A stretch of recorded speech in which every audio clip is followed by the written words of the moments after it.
उपस्थित असणारे संघटनेचे सर्व सन्माननीय पदाधिकारी, सर्व सेलचे प्रमुख, तसंच उपस्थित असणारे विविध संस्थांचे आजी माजी चेअरमन, जिल्हा परिषद, तालुका पंचायत, नगरपालिका, नगरपंचायत या सगळ्या संस्थांचे, साखर कारखाने, सगळ्या संस्थांचे उपस्थित असणारे आजी माजी सन्माननीय पदाधिकारी, बंधू भगिनी, पत्रकार मित्र आणि माझ्या तरुण मित्रांनो, खरं तर मधल्या काळामध्ये वेगवेगळ्या प्रकारच्या राजकीय घडामोडी घडल्या आणि त्याच्यानंतरच्या काळामध्ये लोकसभेचे निकाल देखील लागले. परंतु मी सुरुवातीला सगळ्यांना सांगितलं की आपल्या बारामती लोकसभा मतदारसंघाचा जो निकाल लागलेला आहे त्याला सर्वस्वी अजित पवार म्हणून मी जबाबदार आहे. मला कुठल्याही कार्यकर्त्याला, कुठल्याही पदाधिकाऱ्याला, सहकार्याला किंवा कुणाला दोष द्यायचा नाही. माझ्या दृष्टीनं तो विषय मी त्या पद्धतीनं संपवण्याचा प्रयत्न केलेला आहे. आजच्या या मेळाव्याच्या निमित्तानं सोमवारचा दिवस, आज पहिला श्रावणी सोमवार, मी आपल्याला सर्वांना श्रावणी सोमवारच्या निमित्तानं, श्रावण महिन्याच्या निमित्तानं शुभेच्छा देतो. परंतु या मेळाव्याच्या निमित्तानं आपण सगळेजण उपस्थित राहिल्याबद्दल आपलं स्वागत देखील करतो. खरं तर अतिशय कमी काळामध्ये, म्हणजे परवा दिवशी मी काही भागामध्ये आलेलो होतो, थोडासा मला गॅप पडला यायला, कारण वेगवेगळी महत्त्वाचे काही योजनांच्या बद्दल मला मुंबईमध्ये थांबणं गरजेचं होतं आणि आपण ते सगळं काम करत असताना काही सुखद दुःखद घटना घडल्या. त्याच्यामध्ये बऱ्याच जणांच्याकडं मला जायचं होतं आणि त्याच्यामुळं कालचा दिवस मी त्याच्यात घालवला. ITI माळेगावला पण गेलो, एक छोटासा सांगवीलाही कार्यक्रम प्राथमिक आरोग्य केंद्राचा केला आणि बोरकरवाडीचा पण केला. मी आज तुम्हाला सगळ्यांना निमंत्रित करण्या पाठीमागचं कारण, उद्याच्या काळामध्ये कुठेही मी नेहमी आजपर्यंत राजकीय जीवनामध्ये काम करत असताना प्रत्येक वेळेस सांगत आलो की कार्यकर्ता हा प्रत्येक पक्षाचा कणा असतो, त्या पक्षाचा कार्यकर्ता, आणि त्या प्रकारे तो कणा जर मजबूत असेल तर संघटना व्यवस्थितपणे चालते. आपण सगळेजण काम करतोय, सगळे संस्थांचे पदाधिकारी आहे, पण आताचा काळ थोडासा वेगळा काळ आहे. आम्ही सगळ्यांनी मिळून या महायुतीच्या सरकारमध्ये एक अंतरिम अर्थसंकल्प हा राज्याला दिला. एकनाथराव शिंदे, देवेंद्रजी, मी आणि आमचं मंत्रिमंडळ. तो अर्थसंकल्प देत असताना मी महाराष्ट्राला सांगतो, हे तर माझं घर आहे, हा माझा परिवार आहे. त्याच्यावर तुम्हाला मी सांगेन की तुम्ही पण ह्या गोष्टी लक्षात ठेवा. आणि मी आता महाराष्ट्राच्या दौऱ्यावर, आजच काहीतरी कुणी मला मगाशी फोन केला आणि सांगितलं 11 वाजता सुनील तटकरे, भुजबळ साहेब आणि प्रफुल्ल पटेल आणि मान्यवरांनी एक प्रेस कॉन्फरन्स घेतली आणि माझं वाटतं 9 तारखेला पक्का 10 तारखेपासून 9 ऑगस्टपासून माझा त्या ठिकाणी दौरा राज्याचा त्यांनी जाहीर केलेला आहे. जबाबदारी माझ्यावर असल्यामुळं मला तिकडं तर जावंच लागेल, परंतु त्यावेळेस आपलं स्वतःचं पण घर व्यवस्थितपणे सांभाळण्याचं काम हे बूथ कमिटीच्या प्रमुखांना आणि सहकाऱ्यांना करावं लागेल. मला संघटनेमधल्या सहकाऱ्यांना सांगायचं आहे की कालच्या लोकसभेच्या निवडणुकीच्या निमित्तानं आपल्या विधानसभा पुरतं मी बोलतो, बाकीच्या ठिकाणी मी त्या भागामध्ये गेल्यानंतर माझी भूमिका मांडेन. पण ज्या बूथवर आपण कमी पडलो, अनेक बूथवर आपण कमी पडलो, शहरी भागात आहे, ग्रामीण भागात आहे. मी मगाशी सांगितलं त्याला मी जबाबदार आहे, पण तिथं बूथ कमिटीचा जो अध्यक्ष आणि ती कमिटी होती ते पण कुठंतरी कमी पडले. त्याच्यामुळं काही भागामध्ये बूथ कमिट्या ह्या बदलाव्या लागणार आहे. ती जबाबदारी तशा पद्धतीनं मी देणार. मला थोडेसे काही वेगळ्या पद्धतीचे बदल संघटनेमध्ये देखील करायचे. त्याकरता जेवढे संघटनेचे पदाधिकारी आहेत, सेलचे प्रमुख आहेत, त्या सगळ्यांनी माझ्याकडं राजीनामे द्यावेत. सगळ्यांनी म्हणजे शहरातले पदाधिकारी असतील, ग्रामीण भागातले पदाधिकारी असतील, महिला असतील, युवती असतील, वेगवेगळे सेल असतील, त्या सगळ्यांनी द्यावे.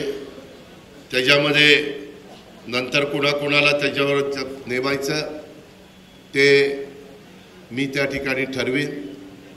त्याच्या संदर्भामध्ये अनेक वर्ष तुमच्या सगळ्यांचं प्रतिनिधित्व केल्यामुळं मला फार तिकडं निंबोदपासून काटेवाडीपर्यंत, सांगवीपासून खराडवाडीपर्यंत, वढाण्यापर्यंत सगळीकडची थोडी बहुत माहिती आहे आणि त्या प्रकारे मी तातडीने त्याच्यामधली पुढची पावलं उचली.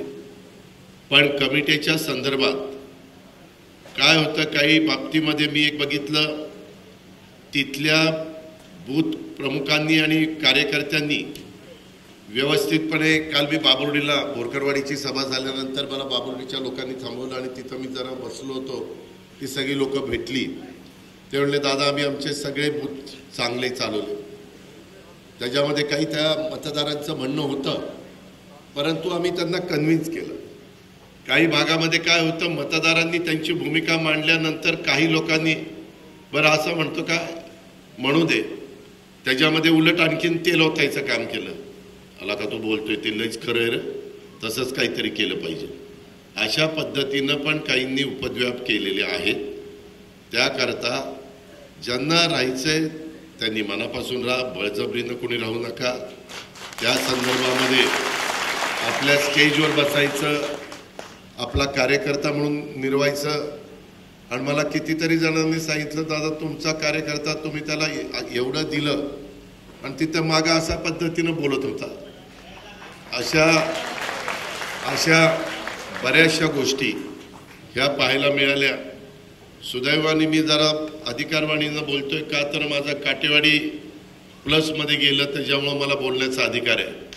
इथं बसणाऱ्या प्रत्येकाने आत्मचिंतन, मनन करावं की आपण प्रतिनिधित्व करत असताना आपलं स्वतःचं ज्या बूथवर नाव आहे तो बूथ आपल्या घड्याला सरप्लस आहे का नाही. जो नाही त्यांनी मान्य केलं पाहिजे ना, आपण कमी पडलो.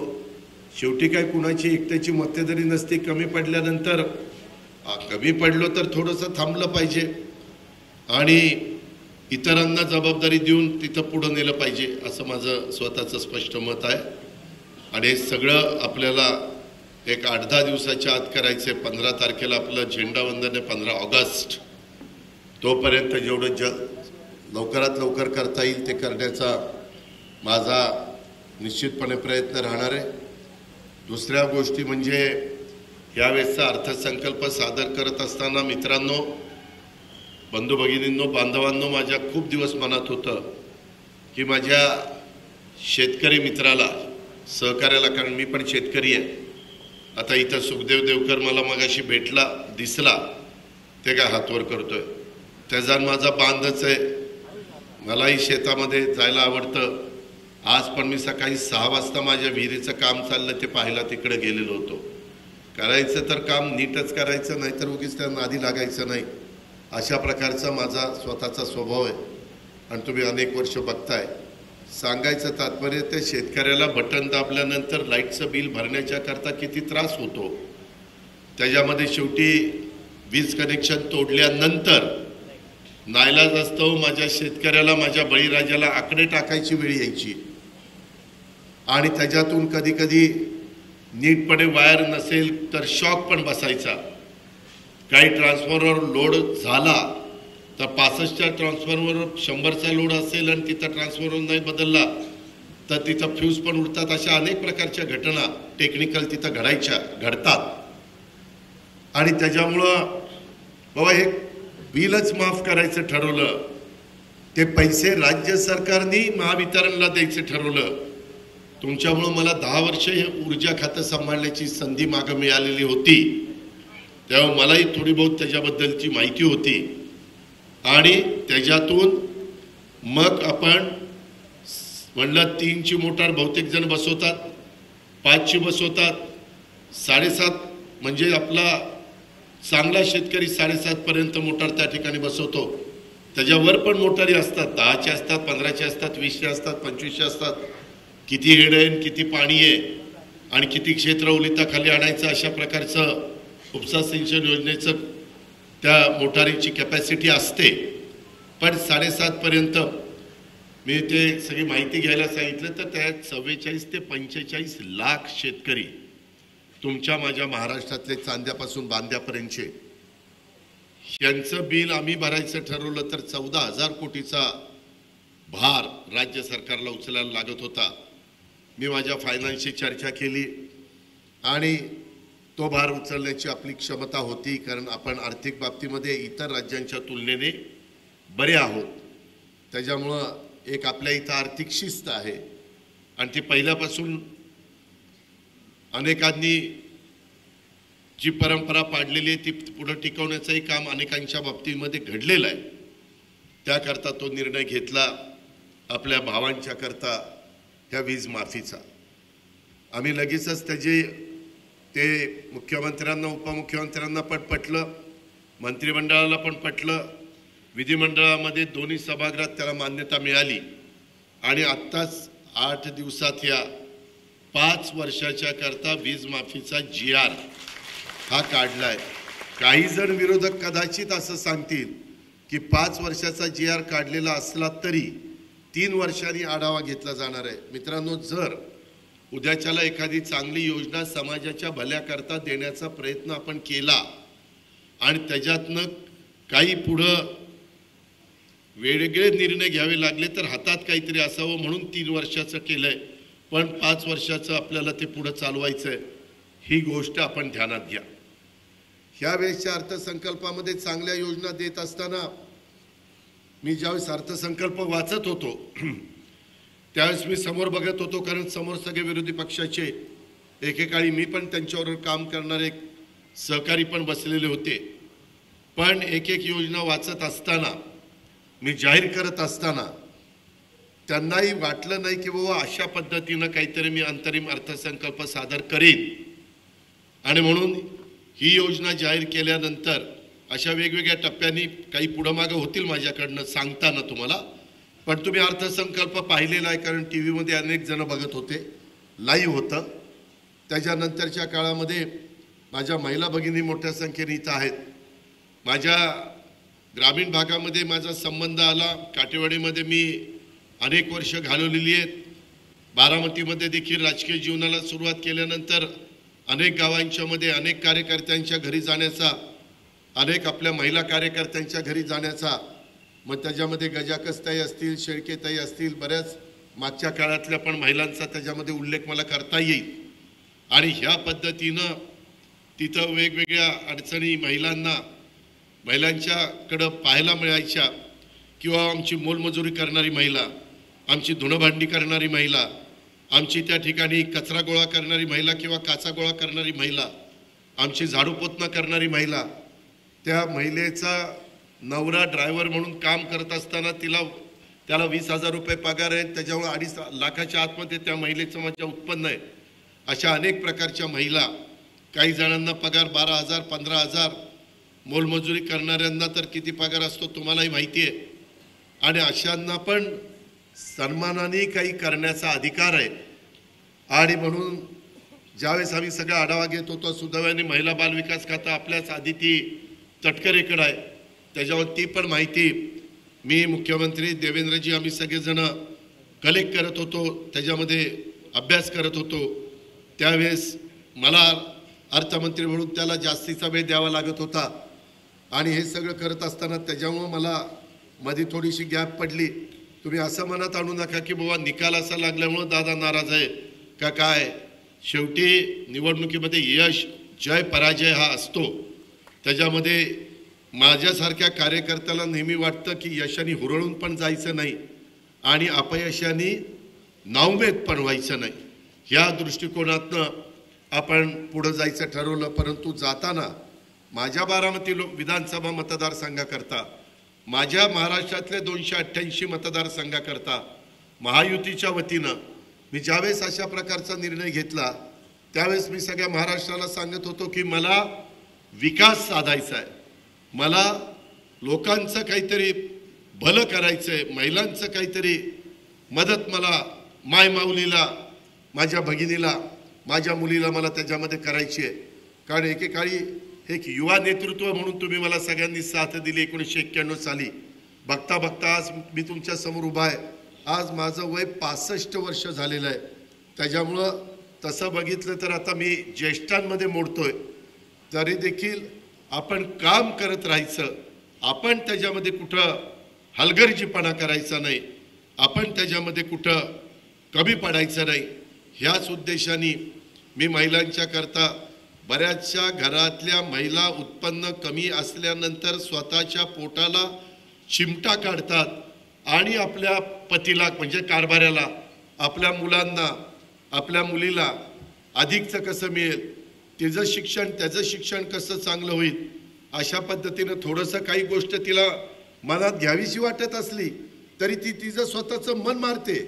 नाही, आपल्याला आता आपल्या मुला मुलींच्याकडे बघून काम करायचं आहे.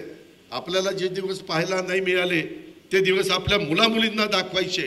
अशा प्रकारची भावना सर्व जाती धर्माच्या माझ्या भगिनी वर्गामध्ये, माझ्या माय माऊलीमध्ये मला त्या ठिकाणी पाहायला मिळाली. आणि त्याच्यामुळं 21 ते आपण 65 पर्यंत, पहिलं 60 पर्यंत जाहीर केलेलं होतं. परंतु माझ्या लक्षात आलं 60 ते 65 त्या भगिनीला काहीच कुठली योजना नाही. 65च्या पुढं तरी एक वयोश्री म्हणून एक योजना आहे. त्याच्यामुळं आणि माझ्या 21च्या आतमध्ये मुलगी लखपती ती योजना आहे. मुलगी जन्माला आल्यानंतर आपण 5,000, नंतर असे पैसे 1,01,000 ती 18 वर्षाची झाल्यानंतर तिला मिळतील. अशा प्रकारची आपण व्यवस्था त्याच्यामध्ये केलेली आहे. ती पण योजना तशी पॉप्युलर आहे. आणि हे करत असताना भाऊ कुणाला द्यायची म्हणलं, भाऊ 2.5 लाखापर्यंत साधारण 20,000 रुपये महिना ज्यांचा पगार आहे, उत्पन्न आहे, त्याच्यामधले त्यांना द्यावं. म्हणजे बारदुनी 24, 2,40,000 होतं ते 2,40 म्हणण्यापेक्षा 2.5 असं ते केलं. आणि त्याच्यातनं ही योजना मुख्यमंत्री माझी लाडकी बहीण अशा पद्धतीची योजना आपण आणली. त्याच्यामध्ये आता महिला फॉर्म भरतायत. मला समोर विरोधकांनी विरोध केला, म्हणले काय चुनावी जुमला आहे, तुम्हाला निवडणुकीमध्ये मतं मिळवायचीत म्हणून ही योजना आणली. मला माझ्या मायमाऊलींना, बहिणींना सांगायचं आहे, मुलींना सांगायचं आहे की अशा प्रकारच्या योजना वेगवेगळ्या राज्यामध्ये राबवल्या जातात. जसं तुम्हाला आठवत असेल, अंतुले साहेब मुख्यमंत्री असताना संजय गांधी निराधार योजना आली, आज पण ती चालू आहे. त्यावेळेस 60 रुपये दिले जायचे, 60 रुपये. तो 80चा काळ मी तुम्हाला सांगतो.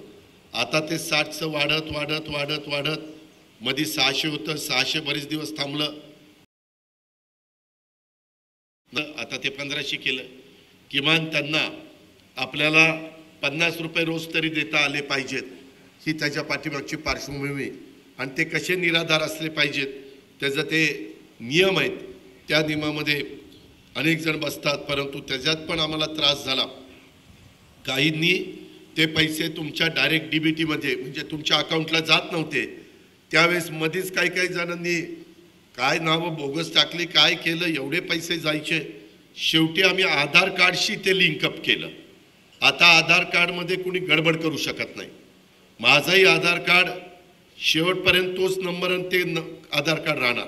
मी त्याच्यातनं वेगळं काही करण्याचा प्रयत्न केला आणि ते क्लिक केलं की लगेच दिसतं अजित पवारांना ह्या योजनेचा फायदा मिळतोय. त्यांनी अजून एक योजना त्याच्यामध्ये मिळवण्याचा प्रयत्न केलेला आहे. ह्या योजना देत असताना माझ्या बंधूंना, माझ्या भगिनींना, माझ्या माय माऊलींना सांगायचंय की सरकारला गरिबांना, मध्यमवर्गीयांना मदत करायची, परंतु ती मदत करत असताना त्यांनी पण त्या नियमाच्या कुठं भंग करता कामा नये।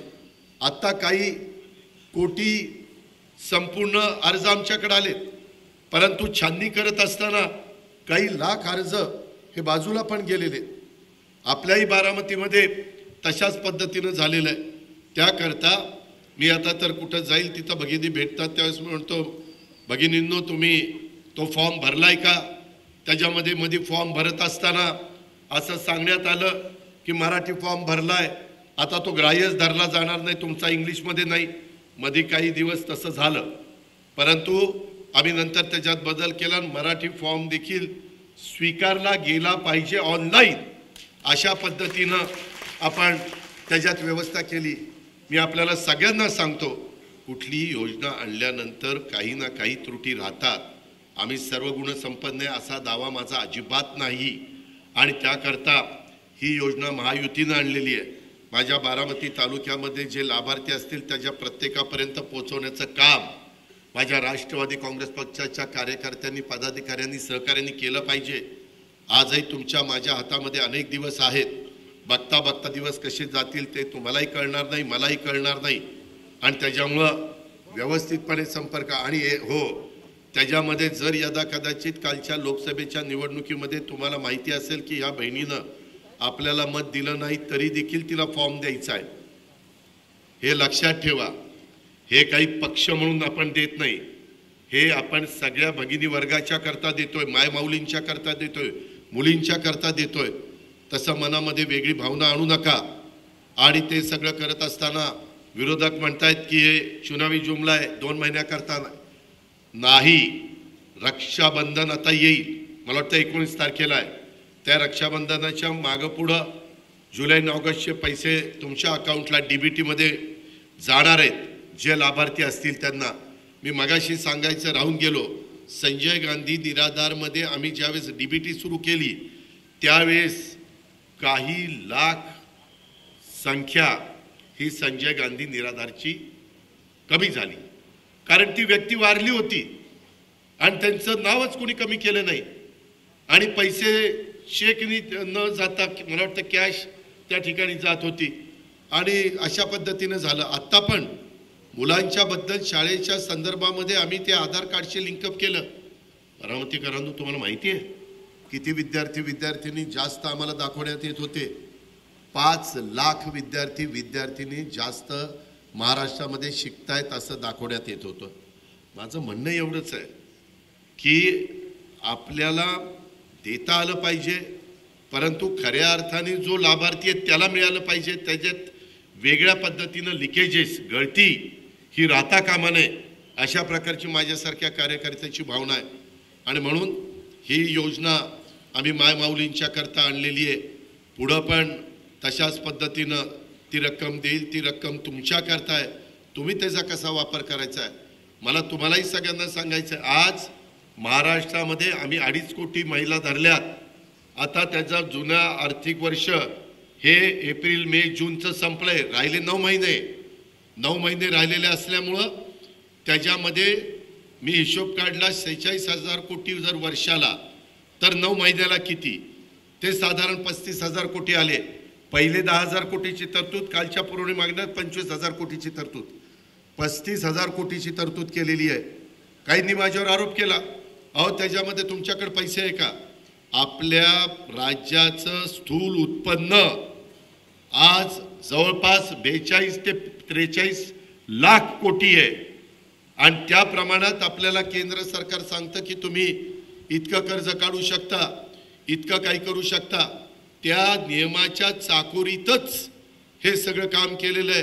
मी काल पण कुठेतरी बोलत असताना सांगितलं, तुम्हाला माहिती आहे माझी कामाची पद्धत, मी आर्थिक शिस्त लावतो। तुम्ही जेवढ्या बारामती तालुक्यातल्या संस्था आहेत त्या संस्थांच्या चेअरमनला विचारा, मी कधी चेअरमन एखादं काम घेऊन आलो माझ्याकडे आणलं आणि त्याच्यामध्ये काहीतरी वेगळं मागणी आली आणि त्याच्यात आर्थिक शिस्त बिघडणार असेल तर मी त्यांना सांगतो नाही, तुम्ही वेळ पडली तर सानुग्रह अनुदान द्या, तुम्ही बोनस द्या। काही काही संस्थांच्या मध्ये 5-5 महिन्याचा पगार आपण बोनस म्हणून देतो, कारण एकदा वाढ झाली आणि मग ती नाही देता आली तर ती संस्था अडचणीमध्ये येऊ शकते। शेवटी तिथं काम करणारा अधिकारी आणि कर्मचारी तुमच्या माझ्या बारामतीचाच आहे, पण त्यालाही नीटपणे वेतन मिळालं पाहिजे आणि संस्था पण टिकली पाहिजे. पुढं ती संस्था पुढच्या लोकांच्या करता पण चांगल्या पद्धतीनं चालली पाहिजे. अशा प्रकारे आपला मित्रांनो, बंधू भगिनींनो प्रयत्न आहे आणि त्या प्रकारे ह्या योजनेचं माझी हात जोडून विनंती आहे. आपल्या बारामती शहरामध्ये पण गरीब वर्ग मोठ्या प्रमाणात, म्हणजे गरीब म्हणण्यापेक्षा 2.5 लाखाच्या आतमध्ये उत्पन्न असणारा वर्ग मोठ्या प्रमाणावर आहे. त्या सगळ्यांचे फॉर्म भरून घ्या. ऑगस्टमध्ये फॉर्म आला तरी तिला जुलै ऑगस्टचे पैसे मिळणार आहे. आमचा प्रयत्न आहे की जर उद्याच्याला पुढं फॉर्म आला आणि तोपर्यंत आचारसंहिता लागली नसेल तरी देखील तिला जुलै ऑगस्ट सप्टेंबर त्याचे पैसे त्या ठिकाणी द्यायचे, तिला त्याच्यापासून वंचित ठेवायचं नाही. अशा प्रकारचं एकंदरीत आम्ही त्याच्यामध्ये भूमिका स्वीकारलेली आहे. हे पण माझ्या महिला मायमाऊली आणि मुलींनी लक्षामध्ये घ्यावं. त्याच्याकरता कार्यकर्त्यांनी पण सगळ्यांनी लक्ष द्यावं. जिथं कुठं त्याच्यात आम्ही साधारण त्या तालुक्याचे लोकप्रतिनिधीच त्या कमिटीचे अध्यक्ष आहे आणि त्याच्यामध्ये मी तर सतत प्रांत मामलेदार आणि ह्या सगळ्यांशी बोलतोय. काही आमच्या महायुतीच्या वेगवेगळ्या सहकारी मित्रांनी पण फॉर्म त्या घेण्याचं वगैरे काम केलेलं आहे. दुसरी एक गोष्ट मला सांगायची, काही जण थोडंसं उर्मटसारखं वागतात. फॉर्म भरताना आमच्या राष्ट्रवादी काँग्रेस पक्षाच्या शारदा प्रांगणामध्ये ऑफिस होतं, महिला येत होत्या, महिलांना नक्की कळत नव्हतं काय करायचं काय नाही. काही जण तुसड्यासारखं त्या महिलांना वागणूक, तिकडं उभे, तिकडं, अरे काय तुम्ही, तुमच्या घरात आया बहिणी आहे की नाही. काही जण मला त्यांना सांगायचंय, ते इथं ऐकतायत, ते इथं आहेत, ते आहेत. त्यांना जर अशा पद्धतीनं तुसड्यासारखं वागायचं असेल तर त्यांनी अशा गर्दीच्या वेळेस तिथं येऊ नये. कुठल्याही नागरिकाच्या बद्दल, माझ्या भगिनीबद्दल, बंधूबद्दल, ज्येष्ठांच्या बद्दल अशा प्रकारची वागणूक किंवा युवा युवतीबद्दल अशा प्रकारची वागणूक देण्याचा अधिकार तुम्हाला मला कुणालाही नाही. ते तुमच्या माझ्या महाराष्ट्राच्या संस्कृतीमध्ये बसत नाही. सुसंस्कृत महाराष्ट्र घडवण्याचं काम यशवंतराव चव्हाण साहेबांनी केलं. त्यांच्या विचारधारेमध्ये देखील ते बसत नाही आणि त्यांच्या विचारधारेनं आपण सगळेजण शाहू फुले आंबेडकरांच्या विचारधारेनं आपल्या चव्हाण साहेबांनी दाखवून दिलेल्या रस्त्याने आपण पुढे चाललेलो आहे. त्याची नोंद कृपया, बारामतीत तर काय खट झालं तरी कळतं, परंतु ग्रामीण भागामध्ये देखील काम करणाऱ्या कार्यकर्त्यांनी जर त्याचा त्या दिवशी मूड नसेल तर त्यांनी घरातच बसावा त्याचा मूड येईपर्यंत. परंतु आमच्या जनरल पब्लिकमध्ये जाऊ नये ना, तर त्याचं डोकं तापलं, त्याचा ताप आमच्या भगिनीवर किंवा आमच्या पुरुष मंडळीवर कशाला. त्याच्यावर आणि होतं ना, घरामध्ये कधीतरी काहीतरी होतं, डोकं कुणाचं तरी तापतं आणि ती राग तिसऱ्यावरच निघतो. तसं तो तिसऱ्यावर काढण्याचा अधिकार आपल्याला राष्ट्रवादी काँग्रेस पक्षाच्या छोट्या मोठ्या कार्यकर्त्याला, नेत्याला हा अधिकार दिलेला नाही. ह्याची कृपया नोंद सर्वांनी घ्यावी अशी माझी विनंती आहे. मला पुन्हा ही गोष्ट सांगता कामा नये. जर अशा पद्धतीनं कुणी चुकीचं वागलं आणि ते लक्षात आलं तर मी पक्षातनं त्याची हकालपट्टी करेन. ही पण बाब, मला कुणाचा अनादर करायचा नाही, कुणाचा मला अपमान करायचा नाही, मला कुणालाही कमी लेखायचं नाही, तो माझा अधिकार पण नाही. तुम्ही आम्हाला सन्मान द्या, आम्ही तुम्हाला सन्मान देऊ, आपण एकमेकाला सन्मानाने वागू, एकमेकाशी चांगल्या ह्याच्यामध्ये भाषेमध्ये चर्चा करू. ही गोष्ट आपण सगळ्यांनी लक्षात घ्या. हे सगळं करत असताना दुसरी मगाशी मला सांगायचं राहिलं, 46,000 कोटीचा निधी ज्यावेळेस माझ्या आया बहिणींच्या, मायमाऊलींच्या, मुलींच्या हातात जाणार आहे, हा पैसा पुन्हा मार्केटमध्ये येणार आहे. कारण काय की त्यांच्या, आता समजा वड्यानीची महिला आहे, तिच्या 1,500 म्हणजे 18,000 रुपये वर्षाला मिळाले, दरवर्षी महिन्याला 1,500. तर ती काही साठवून ठेवणार नाही. तिला जी मूलभूत गरज असेल, तिला जे नवऱ्यांनी दिलेल्या बजेटमध्ये बसत नसेल, पण तिलाही वाटत असेल की नाही मला हे करावंसं वाटतंय, मला हे घ्यावंसं वाटतंय, माझ्याकडे आता तेवढे पैसे आहेत, माझं ते काहीतरी एक छोटंसं स्वप्न मला पूर्ण करावंसं वाटतं, तर तिला अधिकार आहे ना. ती केलं तर ती वडानं फार सोप्याच्याच बाजारात जाणार आहे, ती काय पुण्या मुंबईला जाणार नाही, ती तिथंच खर्च करणार आहे. अशा पद्धतीनं पुण्या मुंबईतल्या महिलांचे पैसे पुण्या मुंबईच्या मार्केटमध्ये जातील. पण ह्याच्यातनं छोटा व्यापारी जे काही दुकानदार आहेत त्यांना पण बिझनेस मिळणार आहे. 46,000 कोटी रक्कम कमी नाही, ही गोष्ट आपण सगळ्यांनी ध्यानामध्ये घ्यावी. अशा पद्धतीनं आपण ती योजना दिली. दुसरी योजना मला बऱ्याचदा काही माझ्या आया बहिणी किंवा पुरुष मंडळी पण सांगायची की दादा, मागासवर्गीय समाज हा आजही मागासलेला आहे, त्यांना संधी मिळाली पाहिजे. आता परवा सुप्रीम कोर्टाने 7च्या बेंचनी एक निकाल दिलेला आहे, त्याच्या खोलात जाऊन मी तुमचा वेळ घेत नाही. त्याच्यामध्ये आरक्षणाच्या बद्दल जसं एनटीमध्ये व्हिजे एनटीमध्ये जे अ ब क ड ई असं लावलंय तसं त्यांचं काही त्यांनी सूचना केली, तो अधिकार राज्य सरकारला दिलेला आहे. आणि तो अधिकार राज्य सरकारला देत असताना आम्ही चर्चा केली. त्यामध्ये आम्ही त्या समाजातले जे काही अतिशय अभ्यास असणारे व्यक्तिमत्व आहेत, त्यांच्या त्यांना त्यातले बारकावे माहिती आहेत, अशा आदिवासी समाजातल्या प्रमुखांशी पण चर्चा करून पुढं त्याच्याबद्दलची पावलं उचलणार आहेत. कारण ते करत असताना त्या समाजाला पण ते पटलं पाहिजे, तोही त्याच्यातनं नाराज होता कामा नये. तीच गोष्ट शेड्यूल कास्टच्या करता देखील आम्ही करणार आहे. त्याच्यामध्ये देखील आम्ही आता काहीशी चर्चा करायला सुरुवात केलेली आहे की बाबा कसं करायचं, काय करायचं. त्यामध्ये असं आहे की साधारण एखादा वरिष्ठ पदावर पोचला आणि त्याचं उत्पन्न समजा 10 लाख, 20 लाख, 25 लाख सुरू झालं, तर आत्ताच्या ह्याच्यामध्ये त्यांच्या मुलांना पण त्याचा फायदा मिळतो, त्यांच्या पुढच्या पिढीला पण फायदा मिळतो. त्यामुळं काहींचं म्हणणं असं आहे की आता एका पिढीला फायदा मिळाल्यानंतर त्यांनी इतरांच्या बरोबर आल्यावर त्यांच्या मुलांना त्याचा बेनिफिट द्यायच्या ऐवजी त्याच्यातल्या गरीब वर्गातल्या मुलांना मुलींना तो बेनिफिट दिला तर ते जास्त उपयुक्त ठरेल. अर्थात ह्याच्यामध्ये मतमतांतर असू शकतं. मी फक्त तुमच्या माहितीकरता सांगतो, निर्णय कुठलाही घेतलेला नाही. अधिकार सुप्रीम कोर्टाच्या 7च्या बेंचनी 6-1 झालं ते सगळ्या राज्यांना, केंद्रशासित प्रदेशांना हा अधिकार दिलेला आहे. आणि आता काही राज्य त्याच्याबद्दलचा अभ्यास आम्ही सुरू केला, त्यांनी सुरू केला, त्याच्यातनं येईल आता पुढं काय येते प्रपोजल, कसं येते प्रपोजल, ह्या पद्धतीनं ते आहे. पण त्याच्यामध्ये इतके दिवस शेड्यूल ट्राईब आणि शेड्यूल कास्ट, आदिवासी आणि मागासवर्गीयाच्या मुलांना मुलींना शिक्षणाच्या करता सवलती मिळायच्या. मात्र असाही वर्ग आहे की जो बहुजन समाजामध्ये मोडतो, जो ओबीसीमध्ये मोडतो, जो त्या ठिकाणी अल्पसंख्याकमध्ये मोडतो.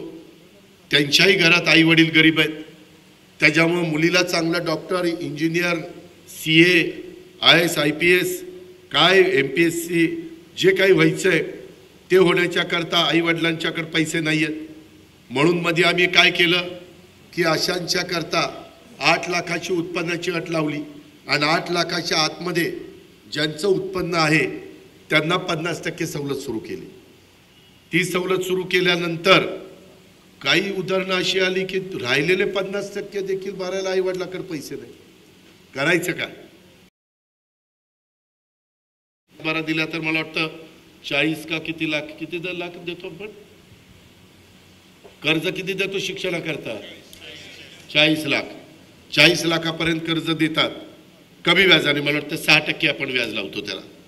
पण त्याच्यातून काही उदाहरणं आमच्या पुढं अशी आली की त्या मुलीला शिकायचं होतं, आई वडिलांनी सांगितले हो 50% रक्कम सरकार देते, पण 50% जुळवाजुळवी करायची काय आपली ऐपत नाही.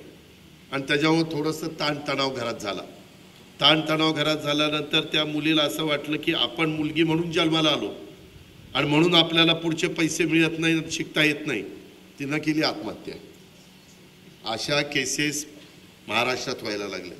आम्ही विचार केला की बाबा आम्ही म्हणतोय एक मुलगी शिकली की ती लक्ष्मी असती, ती अख्खं घर पुढं आणती आणि ते असं होतं आणि ते तसं होतं.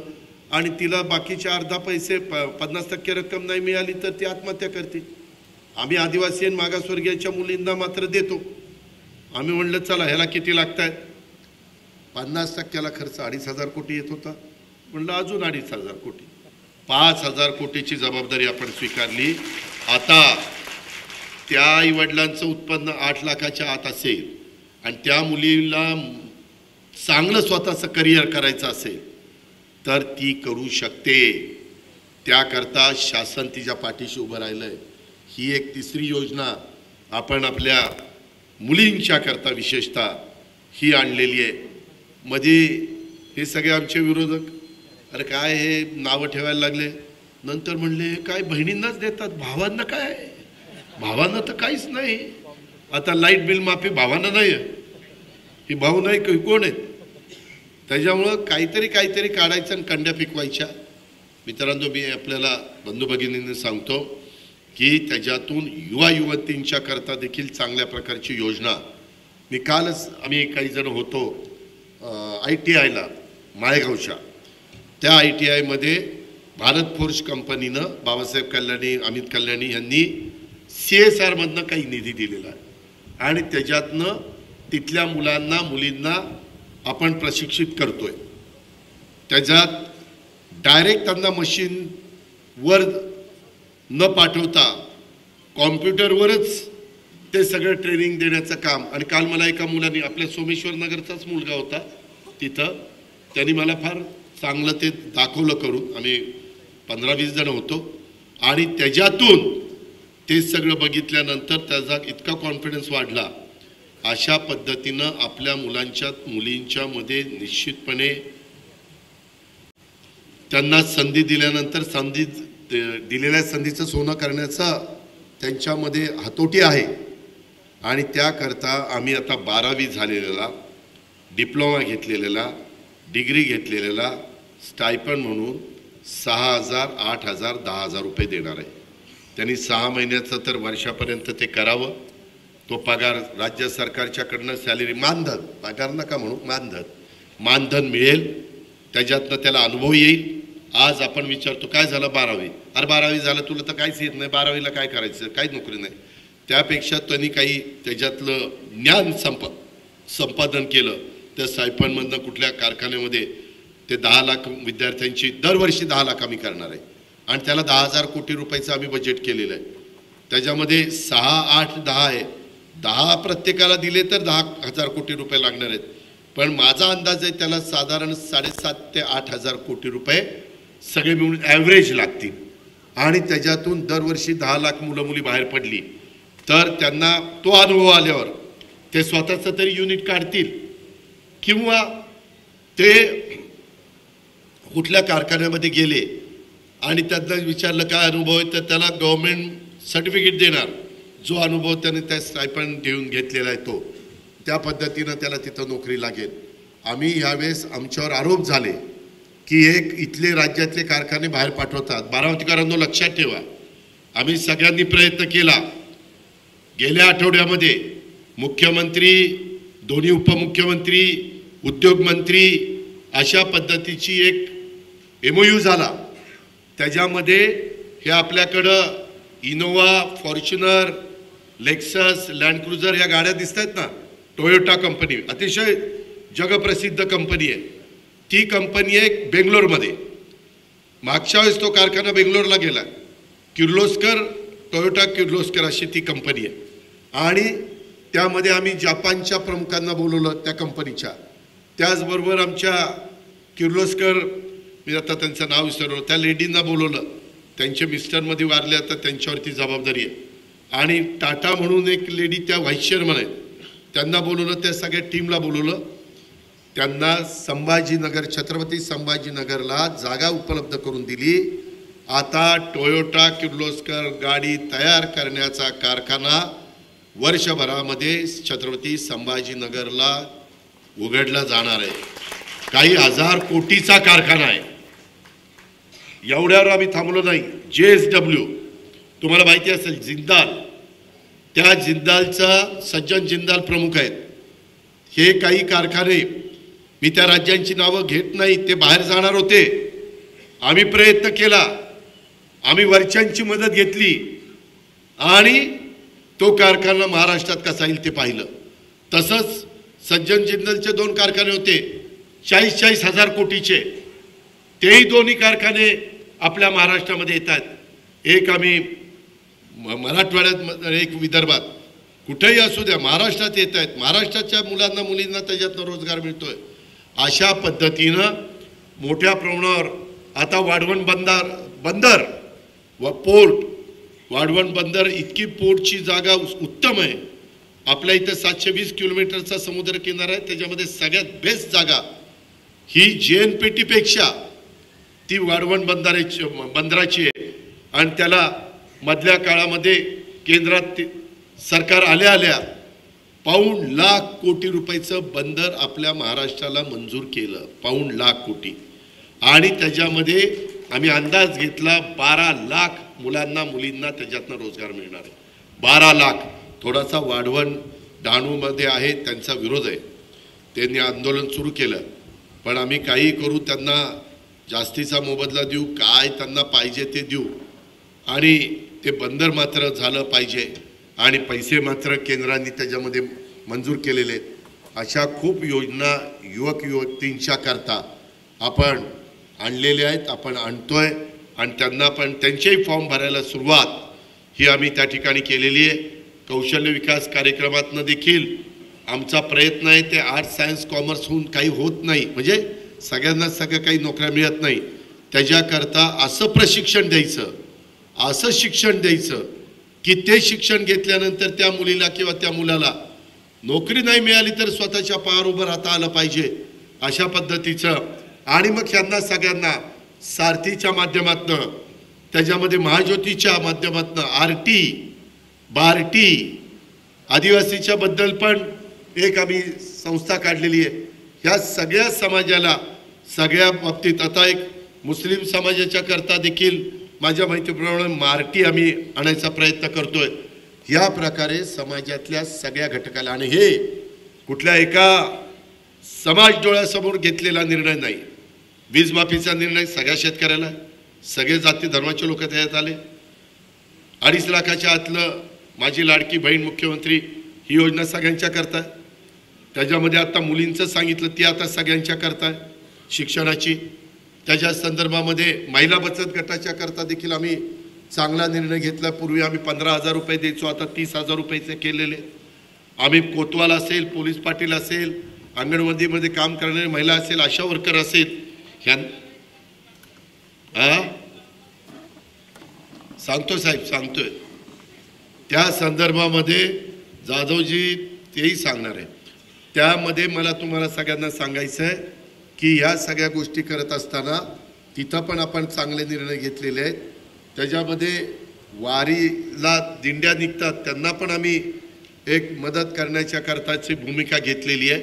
अशा खूप चांगल्या चांगल्या योजना आपण राबवतोय. ते राबवण्याची धमकन ताकद निश्चितपणे महाराष्ट्र सरकारमध्ये आहे. त्या संदर्भामध्ये आर्थिक शिस्त आणि रिसोर्सेस वाढवणं, म्हणजे सरकारचं उत्पन्न वाढवणं, अशा पद्धतीनं आमचं सगळ्यांचं काम चाललेलं आहे. त्याच्यामध्ये दरवर्षी तुमच्या माझ्या महाराष्ट्रातला GST, देशात जेवढा GST गोळा होतो देशात, त्याच्यात 16% GST आपल्या महाराष्ट्रात गोळा होतो. म्हणजे आज महाराष्ट्रामध्ये देशामध्ये समजा एक 22-23 लाख 25 लाख GST गोळा झाला तर आपला पण 2.5-3 लाख कोटीच्या पर्यंत GST गोळा होतो. आणि दरवर्षी ती संख्या साधारण 25 ते 30 हजार कोटीनं वाढती. त्याच्यामध्ये आणखीन व्यवस्थित सगळं केलं तर अजून पण वाढण्याची शक्यता आहे. ह्या पद्धतीनं आपलं काम चाललेलं आहे.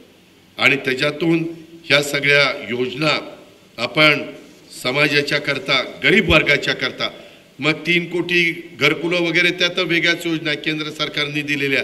आत्ता पण निर्मला सीतारामने अर्थसंकल्प सादर करत असताना आपण युवा युवतींना जशी योजना दिली तशी त्यांची योजना आणखीन मोठी आहे. मला वाटतं 5,000 रुपयांची अशी काहीतरी आहे. त्याच्यामध्ये मी पुढच्या वेळेस आल्यानंतर त्यांना तुम्हाला त्याच्याबद्दलची माहिती त्या ठिकाणी देईल. त्याबद्दल आपण काही चिंता करू नका. परंतु ह्या महिलांची योजना आता योजनांची कागद आहे करतोय.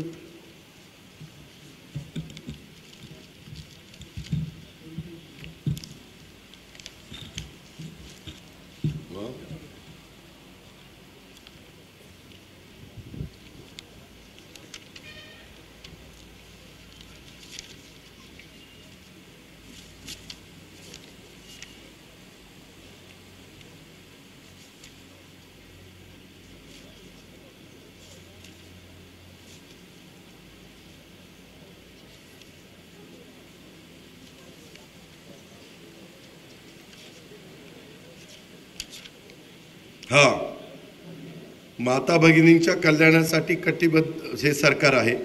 अन्नपूर्णा योजना, गॅस सिलेंडरच्या किमती वाढल्या की माझ्या बहिणींच्या, माझ्या मुलींच्या, मातांच्या कपाळाला आठ्या पडायच्या.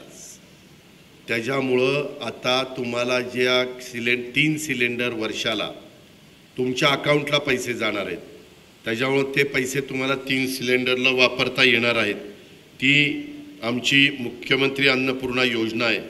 आम्ही साधारण अंदाज घेतला, वर्षाला घरटी 3 गॅस सिलेंडर ह्या योजनेमध्ये मोडणाऱ्यांना आम्ही देतोय. त्याची संख्या 52,16,412 लाभार्थी कुटुंब आहेत. त्याचबरोबर लेक लाडकी योजना मी सांगितलं, मुलीच्या जन्मापासून ती 18 वर्षाची होईपर्यंत टप्प्याटप्प्याने तिला 1,01,000 रुपये मिळणार आहेत. ते आम्ही आईचं नाव बंधनकारक केलं, ते पण महत्त्वाचं आहे. फक्त आम्हाला आमचं नाव, आमच्या बापाचं नाव, आमच्या घराचं आडनाव लावावं लागायचं. परंतु जिनं आम्हाला जन्म दिला, जिनं आम्हाला घडवलं, जिनं आम्हाला वाढवलं, जिनं आमच्यावर संस्कार केले, ते आई ह्या शब्दामध्ये जे काही आपलं सर्वस्व आहे त्या आईचं नाव आता लावायचं आहे. अजित आशा अनंतराव पवार अशा पद्धतीनं एक महिलांना ह्या निमित्तानं एक मान सन्मान देण्याचा प्रयत्न आपण केलेला आहे. आणि त्यालाही कळलं पाहिजे, नुसतं अजित अनंतराव पवार नाही, आशा होती म्हणून अनंतरावांनी अजित होऊ शकला. त्याच्यामुळे अजित आशा अनंतराव पवार ह्या पद्धतीनं आपण केलेलं आहे. आपण महिलांच्या करता पिंक ई रिक्षा, त्या आपल्या 17 शहरांना 10,000 महिलांना आम्ही रिक्षा खरेदी करता अर्थसहाय्य देतोय. या योजनेत मी DPDC मध्ये पण मला महाराष्ट्रामध्ये DPDC मध्ये काही इन्क्लूड करायचं नियोजन खातं माझ्याकडे असल्यामुळे ते करता येतं. आपल्या बारामतीला जर रिक्षा किती आहे त्याच्यामध्ये अजून काही डिमांड आहे का, त्याच्यात 50 रिक्षा जर माझ्या ई रिक्षा पिंक रिक्षा म्हणल्यावर ती महिला चालवणारी रिक्षा, ती पुरुषांनी नाही चालवायची, पिंक महिला, त्याच्यामुळे ती महिलांनी चालवणारी रिक्षा जरा रात्री वगैरे संध्याकाळी कुठं थोडंसं अशा ठिकाणी जाणं आपल्याला भीतीचं वाटत असेल, महिलांनी पिंक रिक्षा बघायची, थांबवायची, तुमच्या बहिणीच्या बरोबरच ती तिथं तुम्हाला सुरक्षित पोहोचून येईल. ह्याचा उपयोग बारामती थोडंसं आपण एकमेकाला ओळखतो, परंतु शहरी भाग पुढे पिंपरी चिंचवड, नवी मुंबई, ठाणं, नागपूर ही जी मोठी शहर आहेत त्याच्यामध्ये कसं आहे 10% रक्कम राज्य सरकार 10% रक्कम त्यांनी भरायची लाभार्थ्यांनी, 20% 29% रक्कम ही लाभार्थी आणि सरकार भरणार. लाभार्थीकडनं पण आम्ही घेणार, कारण त्यांनाही कळलं पाहिजे. ह्याच्याकरता आपण 80 कोटी रुपये तरतूद त्या ठिकाणी केलेली आहे. साधारण 4 लाख रुपयाची रिक्षा आपण धरलेली आहे. 10,000 महिलांना ती रिक्षा द्यायचं. 4 लाखाला बसत नाही, मी आपल्या POIजोला बघितलं 3.5 लाख का 3,60,000ला बसते ती पिंक रिक्षा. ती ई रिक्षा आहे, तिला पेट्रोल डिझेल लागत नाही, तिला चार्ज करायचे, चार्जिंगचा खर्च तसा कमी असतो आणि तिला मात्र महिन्याचा हप्ता महिलेला बँकेचा येणार आहे 6,250 आणि 200 रुपयाचा बिझनेस होईपर्यंत तो हप्ता होईल आणि नंतर जो वरचा 400-500चा जास्तीचा झाला तर तिला तो स्वतःचं उत्पन्न होईल. ह्या पद्धतीनं ज्या महिलांना स्वतःच्या पायावर उभं राहण्याच्या करता काही दुसरं साधन नाही तर त्यांनी त्या पिंक ई रिक्षाचा पण फायदा घ्यावा. शुभमंगल सामुदायिक नोंदणीकृत विवाह योजना, पूर्वी आम्ही 10,000 रुपये द्यायचो, आता 25,000 रुपये केलेले आहेत. तर त्याच्यामध्ये लखपती दिदी 7 लाख नवीन बचत गटांची स्थापना, फिरत्या निधी रकमेत 15,000 रुपयापर्यंत 30,000 रुपयाची वाढ आम्ही केली. मी मगाशी सांगितलं या वर्षात 25 महिलांना लखपती करण्याचं आमचं उद्दिष्ट आहे. पुण्यश्लोक अहिल्यादेवी होळकर महिला स्टार्टअप योजना, महिला लघु उद्योजकांच्यासाठी अखिल भारतीय स्तरावरील संमेलनाचं राज्यात आम्ही आयोजन करतोय. आई योजना ही महिला उद्योजकांना 15 लाखापर्यंत कर्जावरील व्याजाचा परतावा मिळवणार याकरता देखील आपण अनेक प्रकारे या गोष्टी करतोय.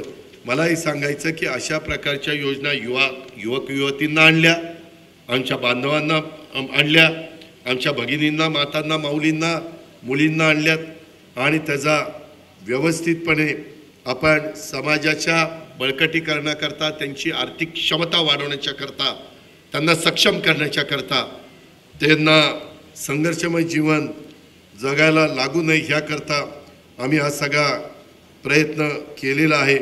आणि गैरप्रकार करणाऱ्यांवर कठोर कारवाई करणार. काही लोकांनी फॉर्म भरताना पैसे वगैरे घेतलेत. आम्ही एक फॉर्म भरून द्यायला, फॉर्म भरून घेणाऱ्याला 50 रुपये देतोय, सरकारकडनं देतोय. कुणी महिलांनी कुणालाही ह्याच्यात पैसे द्यायचे नाही. पुणे जिल्हा मध्यवर्ती सहकारी बँकेने तर अकाउंट उघडायला 0 म्हणजे 1 रुपया न देता तुमचं अकाउंट उघडून देणार आहेत ते. असाही निर्णय काही बँकांनी घेतलाय.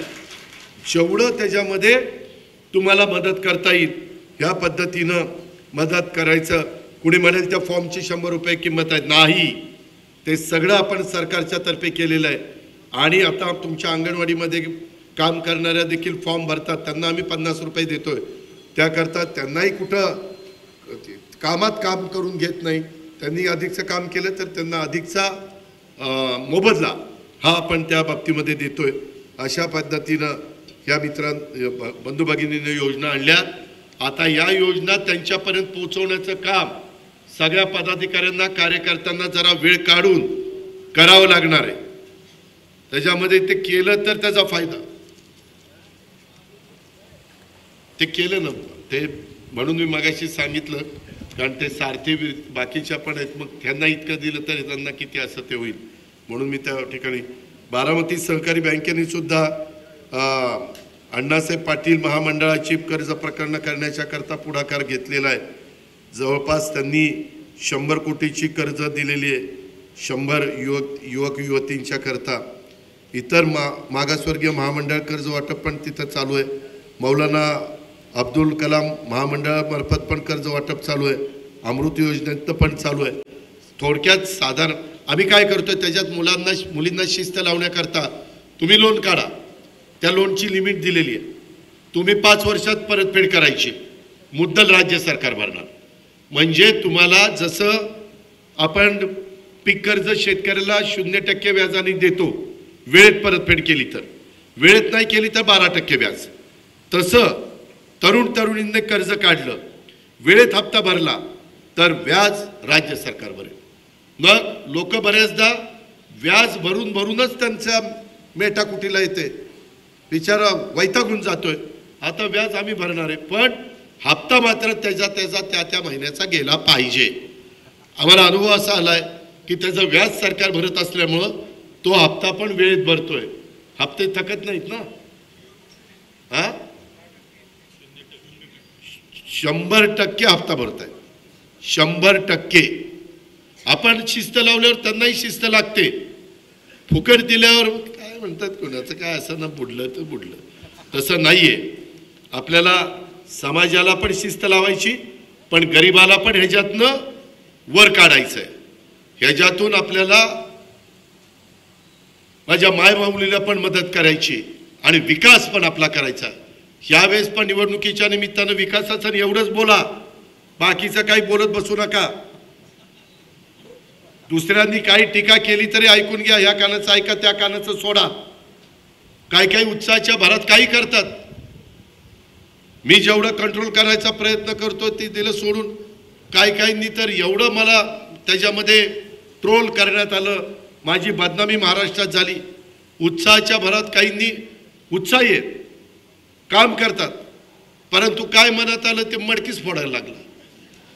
झालं म्हटले बघा अजित पवार तीच वाट बघतोय, आता माझा काय संबंध आहे. मी ते टीव्हीतच बघितलं मडकं फोडताना. आता मी सांगतोय माने दादा मडकं फोड असं सांगेल? असलं काही करू नका. नाही जास्त काम झालं तरी चालेल, पण वजाबाकी करण्याच्या भानगडीत पडू नका. आणि आता असं कोण करेल तर मी समजणार ही तिकडून पाठवलेलं पिल्लू मला त्रास द्यायला आले.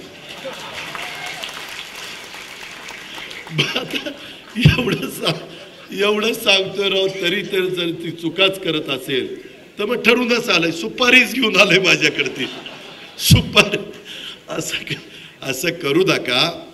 मी इतक्या योजना तुम्हाला माहिती नाही मित्रांनो. मी काही कार्यकर्त्यांशी बोलत होतो. मला तुम्ही पहिली टर्म दिली, दुसरी दिली, तिसरी दिली, चौथी दिली, पाचवी दिली, सहावी दिली, सातवी दिली. माझा दावा आहे, दावा, की महाराष्ट्रामध्ये आत्तापर्यंत जेवढे आमदार निवडून आलेत, जशी विधानसभा अस्तित्वात आल्यापासून आजपर्यंत जेवढे आमदार निवडून आलेत आणि त्यांनी 5 वर्षाच्या कारकिर्दीमध्ये त्यांच्या विधानसभा मतदारसंघामध्ये जी कामं केलेली असतील, आपला दावा आहे आपण म्हणेल ती पैज लावू. सगळ्यात जास्त निधी यंदाच्या 5 वर्षात करोना होता तरी त्या स्टाफचा पगार तर आम्ही केला, ST वाल्यांचा पगार केला, पण काही 1000 कोटी रुपये बारामतीमध्ये आणलेत. हे सगळं झाकून राहत नाही.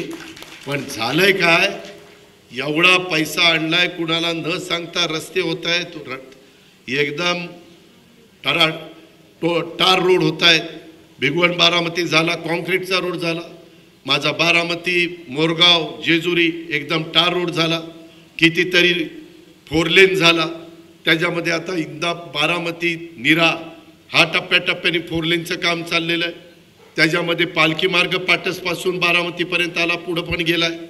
त्याच्यामध्ये रेल्वे त्या ठिकाणी झाली. त्याच्यामध्ये इकडच्या बाजूला इंदापूर, बारामतीपासून इंदापूरला जायला गावातला जो रस्ता होता तो नॅशनल हायवेवाले म्हणले आम्ही करणार नाही, आम्ही आता इकडनं घेतला. तो रस्ता राज्य सरकारमधनं आपण जमिनीचे पैसे देऊन तो मंजूर केला आणि बारामतीपर्यंत आपण त्याचं काम दिलंय. बऱ्हाणपूरचा तो टप्पा, तिथून पुढचं काम त्या शेळक्यांना मिळालंय. ते बरेच वर्ष माझा बारामती फलटण रस्ता पडलेला होता, तो त्या ठिकाणी काम चाललेलं आहे.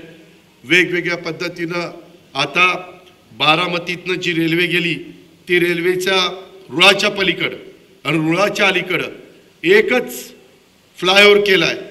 मी आज एका माझ्या संदेश म्हणून नावाच्या कार्यकर्त्याला भेटायला गेलो होतो. अभिजित पण माझ्याबरोबर होता.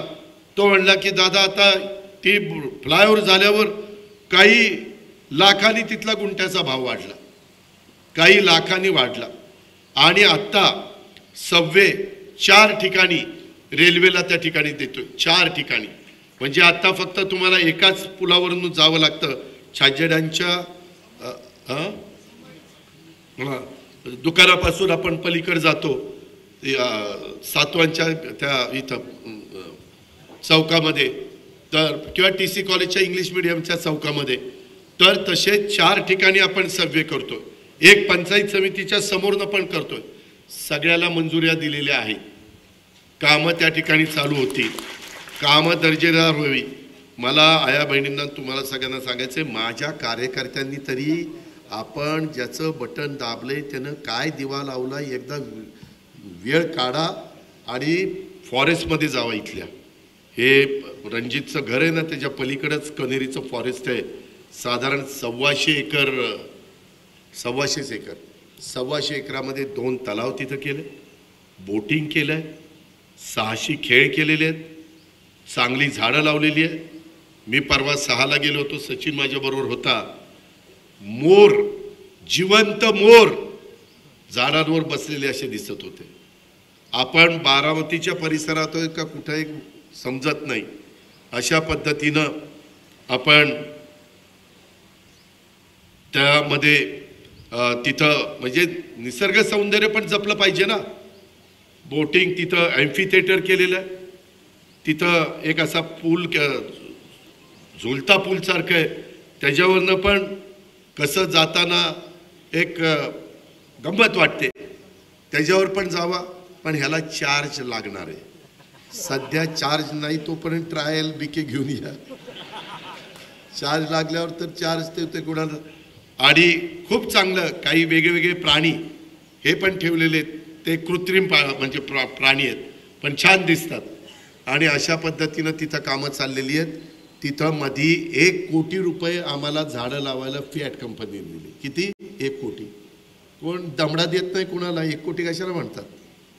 काल आम्ही बोरकरवाडीला होतो, 2,88,00,000 रुपये आमच्या टाटानी आम्हाला तिथं दिले. आज अनेक ठिकाणी आपण अशा पद्धतीनं आपल्या सगळ्यांच्यामुळं आमच्या ओळखी वाढलेल्या आहेत आणि त्याच्यामुळं आपण अशा पद्धतीनं शब्द काल भारत फोर्जने आपल्या ITIच्या करता CSRचा निधी दिला. ह्या पद्धतीनं कामं चाललेली आहेत. बरीच कामं पाईपलाईनमध्ये आहेत. बरेच मी आता ते माझं पुस्तकच काढणार आहे. काय होतंय ते तुमचं न बोलता काम होतंय, त्याच्यावर काहींना किंमतच राहिली नाही. अरे त्याचं कामच आहे, ती करतोय काय, उपकार करतोय का, ते जायला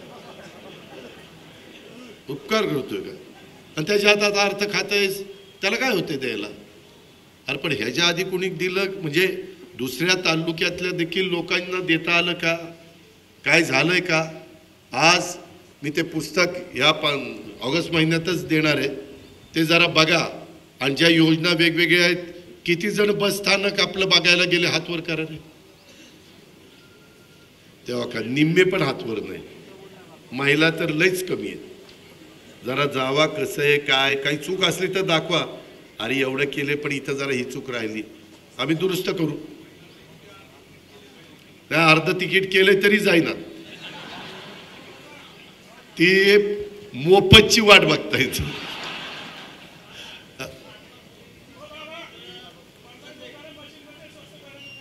हा करतो. मुंबईला चाललो, आपल्याशी बोलून तिकडेच जाणार आहे, चालू करणार आहे.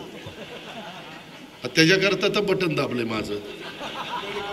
सालकरी गाड्याला कमी काम सांगत असतील, एवढी मला कामं सांगतात. काय सांगायचं आता काय. होय बाबा, मधल्या काळामध्ये ते एक व्यक्ती होती, त्यांनी खूप त्याच्या चुका केल्या, त्या ज्या दुरुस्त करत आणल्या, त्या आता चालू. ते कुणामुळे बंद झालं, कुणामुळे बंद झालं. ह्या योजना ज्या सांगितल्या त्या लोक परतफेड करतायत म्हणून चालल्यात. त्याच्यामुळं पुढच्यांना मिळायचं असेल तर आपण पण काही दुरुस्ती केली पाहिजे. त्याच्या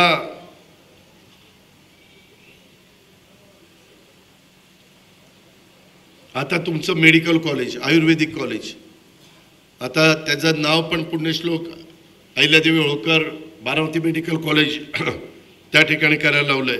आपल्या मेडिकल कॉलेजला टेस्ला कंपनीनं MRI मशीन त्या ठिकाणी आपल्याला दिलंय. खूप गोष्टी आपल्याला ते देत आहेत. आम्हाला पण जिथं जिथं राज्य सरकारचा निधी देता येत नाही तिथं तिथं त्या मशीन्स आणण्याचा आपण त्या ठिकाणी प्रयत्न करतोय. मात्र गैरप्रकार कोणाच्याकडनं होता कामा नाही, ते केले तर मात्र कठोर कारवाई होईल. मी मागेही सांगितलं होतं, जिरायत भागातल्या बारामती तालुक्यातल्या जिरायत भागाचा पाणी प्रश्न सोडवण्याच्या करता जनाई, सिरसाई आणि पुरंदर ह्या उपसा सिंचन योजनांचं काम हातामध्ये घेतलंय आपण. त्याच्यामध्ये आत्ता आपली सगळी धरणं चांगल्या प्रकारची भरलेली आहेत. काल 20,000च्या पेक्षा जास्त क्युसेस पाणी आम्ही उजनीला सोडलंय. बाकीकडं पण पाणी सोडण्याचं काम चाललेलंच आहे. हे सगळं होत असताना त्या बाबतीमध्ये मला अनेक जण अनेक दिवस वेगवेगळ्या गोष्टी सांगत होते. आपण जनाई सिरसाई ही बंद पाईपलाईनमधनं करण्याच्या करता जनाईचा 253 कोटी आणि शिरसाईचा 176 कोटी खर्च असा 429 कोटी खर्च करतोय. माझ्या माहितीप्रमाणे शिरसाईमधले देखील काही माझे शेतकरी बांधव इथं आहेत. शिरसाईचं पाणी बंद पाईपलाईनमधनं योजना केली, त्याला 176 कोटी रुपये लागत आहेत. तर चालेल का शिरसाई? तिथं कुणाचा विरोध नाही ना, शिरसाईला नाही. आता झालं दुसरं जनाई. जनाईच्या मध्ये मात्र माझ्या खोपवाडीचा, माझ्या दंडवाडीचा त्याला विरोध आहे. त्याच्या संदर्भात काल पुन्हा मी डुबलची बसलेलो होतो. तो 253 कोटीचा प्रस्ताव आलेला आहे. माझं म्हणणं एक दिवस सुप्यामध्येच मी अधिकाऱ्यांना काही माझ्या प्रमुख सहकाऱ्यांना तिथं पाठवतो. ते तुम्हाला नकाशा दाखवतील. त्याच्यामध्ये बंद पाईपलाईनमधनं कसं कसं होणार, कारण माझ्या देऊळगाव रसाळला पण टेलला पाणी येत नाही. काल अंकुश पण सांगत होता, दत्तू पण इथं आहे, बाकीचे पण सहकारी आहेत. आपल्याला साधारण वेगवेगळ्या भागातनं पाणी पुरंदरचं पण सगळीकडं त्या द्यायचं आहे. पुरंदरचं पाणी देण्याचं पण आपलं नियोजन आहे. त्याचं टेंडर निघालेलं आहे. मला वाटतं 15 का 16 तारीख शेवटची आहे ना, 16. ते झाल्यानंतर काम जोरात सुरू होईल. तिथं सगळं पंप बिंप एकदम बेस्ट क्वालिटीचे टाकतोय आणि फुल पाणी कसं मिळेल. आत्ता तिथं मला वाटतं 4 TMC पाणी मिळायला पाहिजे, तर 2च TMC पाणी मिळतंय. पुरंदर तालुका, बारामती तालुक्याला पुरंदर उपसा सिंचन योजनेमध्ये जे ज्या भाग येतो त्याला, पुन्हा मी तालुक्याची नावं घेतली तर आमचं नावच घेतलं नाही असं व्हायला नको.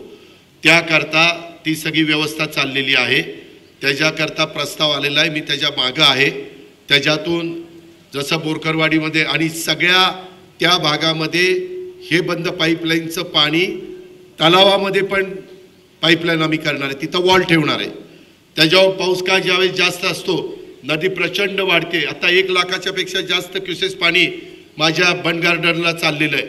त्याच्यावर ते पाणी उचलून तलाव भरून टाकायचे. आपल्याकडे पाऊस असतो, शेतकरी पण तेव्हा पाणी मागत नाही. आत्ता पण पाणी सुरू केलेलं आहे तलाव भरण्याच्या करता, आणि ते पाणी सुरू केल्यानंतर कुणाचा विरोध असण्याचं कारण नाही. ह्या आणि ते सोलरवर पण घेतोय. त्याच्या संदर्भामध्ये पुढं आपल्याच काही लोकांना मी ते चालवायला देणार आहे. तशा प्रकारचं सगळं नियोजन हे मी केलेलं आहे. त्याच्यातनं वाकीचा तलाव पण भरला जाईल. वाकीचा तलाव भरला गेला तर मग त्या आजूबाजूच्या लोकांना तर भरपेट पाणी उपलब्ध होणार आहे. आणि बंद पाईपलाईनमधनं पाणी येईल ते आता फ्लोनी पाणी येताना जेवढं पाणी येतं त्याच्या जवळपास तिप्पट पाणी ही बंद पाईपलाईन येणार आहे. म्हणजे बोरकरवाडीचा तलाव भरायला जर समजा 10 दिवस लागत असतील तर त्या बंद पाईपलाईनमधनं 3 दिवसात किंवा 2.5 दिवसातच तो तलाव भरणार आहे. अशा पद्धतीनं आपण हे सगळं केलेलं आहे. आणि त्याच्यातून मी काल फार डिटेल बोरकरवाडीमध्ये तिथं सांगितलं. आज पण मला माझ्या सुपा परगणा, शिरसोपा परिसरातली लोक दिसत आहेत, कार्यकर्ते दिसत आहेत. ह्या पद्धतीनं सुप्याच्या बाबतीमध्ये मात्र लोकांचं वेगळं मत आहे. तिथं मी सर्वे केला, त्याच्यामध्ये देखील त्यांची वेगवेगळी मतं आहेत. शेवटी मतं जाणून घेऊन त्यांच्या शंकेचं निरसन केल्याशिवाय आपण पुढं जाणार नाही. ह्याच्यातून ह्या सगळा भाग कव्हर करण्याचा आपला प्रयत्न आहे. त्याच्यामध्ये सगळ्या नोट ह्या माझ्याकडं आहेत आणि त्या पद्धतीनं माझं आणि माझ्या सहकाऱ्यांचं काम, अधिकाऱ्यांचं काम चाललेलं आहे. आपलं पुरंदरचं तर 6 टप्पेत 1, 2, 3, 4, 5, 6. त्याच्यामध्ये आपण आता मी मगाशी सांगितलं 4 TMCच्या ऐवजी 2 TMC पाणी येतं आहे. आणि प्रकल्पाच्या लाभक्षेत्रामध्ये 63 गावं आहेत, 25,498 त्याच्यामध्ये नागरिकीकरण म्हणून ह्या सगळ्या गोष्टी आहेत. त्याच्यामध्ये हे सगळं होत असताना आम्ही त्याच्यामध्ये काय करणार, स्थापत्याची कामं 17,87,00,000 यांत्रिकीची कामं 24,05,00,000 विद्युतीची कामं 7,20,00,000 अशा पद्धतीने कामं आहेत. आणि ऑगस्ट 31 पर्यंत निविदा अंतिम होऊन कंत्राटदाराला काम देण्याचे आदेश पारित केले जातील. साधारण 56 कोटी रुपये आपण त्याच्यामध्ये हे केलेले आहेत. त्याच्यामध्ये जरा लोएस्ट आलेले असल्यामुळं हे आपल्याला त्याच्यातून पुरंदर उपसा सिंचन योजनेचं परिचालन सुरळीत होण्याच्या दृष्टीनं आपण ही सगळी कामं करतोय. काही कामं आपण वाकी तलावात CSRमधनं काम केलं, तरोडोली तलावात CSRमधनं काम केलं. काल माझ्या ह्याच्यामध्ये तरोडोलीचा आणखीन वाढीव अंतर पाईपलाईन तेही काम आपण त्यामध्ये CSRमधनं प्रस्तावित आहेत 4.5 कोटीचं. अशा या सगळ्या गोष्टी आहेत. पण सुप्याच्या खोपवाडी आणि दंडवाडीचं कुणी आलंय का, हातवर करा. हां, तर तुम्ही वाडीला दोघांना सांगा. काल संपत माझ्याकडे आला होता, सांगुड्या पण आहेत आपले. तुम्हाला सगळ्यांना मला सांगायचं आहे की तुम्ही तिथं आल्यावर जरूर भेटा. मला तुम्हाला पाण्यापासून वंचित ठेवायचं नाही. तुम्ही मला अनेक वर्ष ओळखता. मी असं कुणाला पाणी देत असताना कुणाला तहानेलं ठेवलेलं नाही. ही पण बाब आपण लक्षात घ्या. काही जण त्याच्याबद्दल वेगळं सांगतील. आता बघा तुमचं पाणी काढायला लागलं, आता तुमचा ऊस जाळणार, आता काहीच येणार नाही, आता काहीच पाजरणार नाही, असं काही नाही. उलट पाण्याचा प्रत्येक थेंबान थेंब पाण्याचा वापर हा नवीन टेक्नॉलॉजीचा वापर करून, नवीन इलेक्ट्रिक पंप आणि इलेक्ट्रिक मोटारीचा वापर करून आपण त्या बाबतीमध्ये करतोय. याची पण नोंद माझ्या बारामतीकरांनी, माझ्या सर्व कार्यकर्त्यांनी या निमित्तानं घ्यावी अशी माझी आपल्याला विनंती आहे. त्याचबरोबर अजून एक योजना, मला बऱ्याचदा यादवराव आलाय का शिंदे? काल नव्हता, मला नाही दिसला. आलाय का रे यादवराव? चौदरवाडीचं कोणी आलंय का? हा, चौदरवाडी, सोनकसवाडी नाही. त्यामध्ये मी आपल्याला सगळ्यांना सांगतो, बरेच दिवस नाही, त्यानं पत्र दुपारी दिलं होतं, तेव्हा मी त्याला म्हणलं होतं की तू मला संध्याकाळी बोरकरवाडीमध्ये भेट, मी तुला त्या योजनेचं सगळं नकाशा सहित सगळं त्या ठिकाणी सांगतो, अशा पद्धतीने मी त्याला बोललेलो होतो.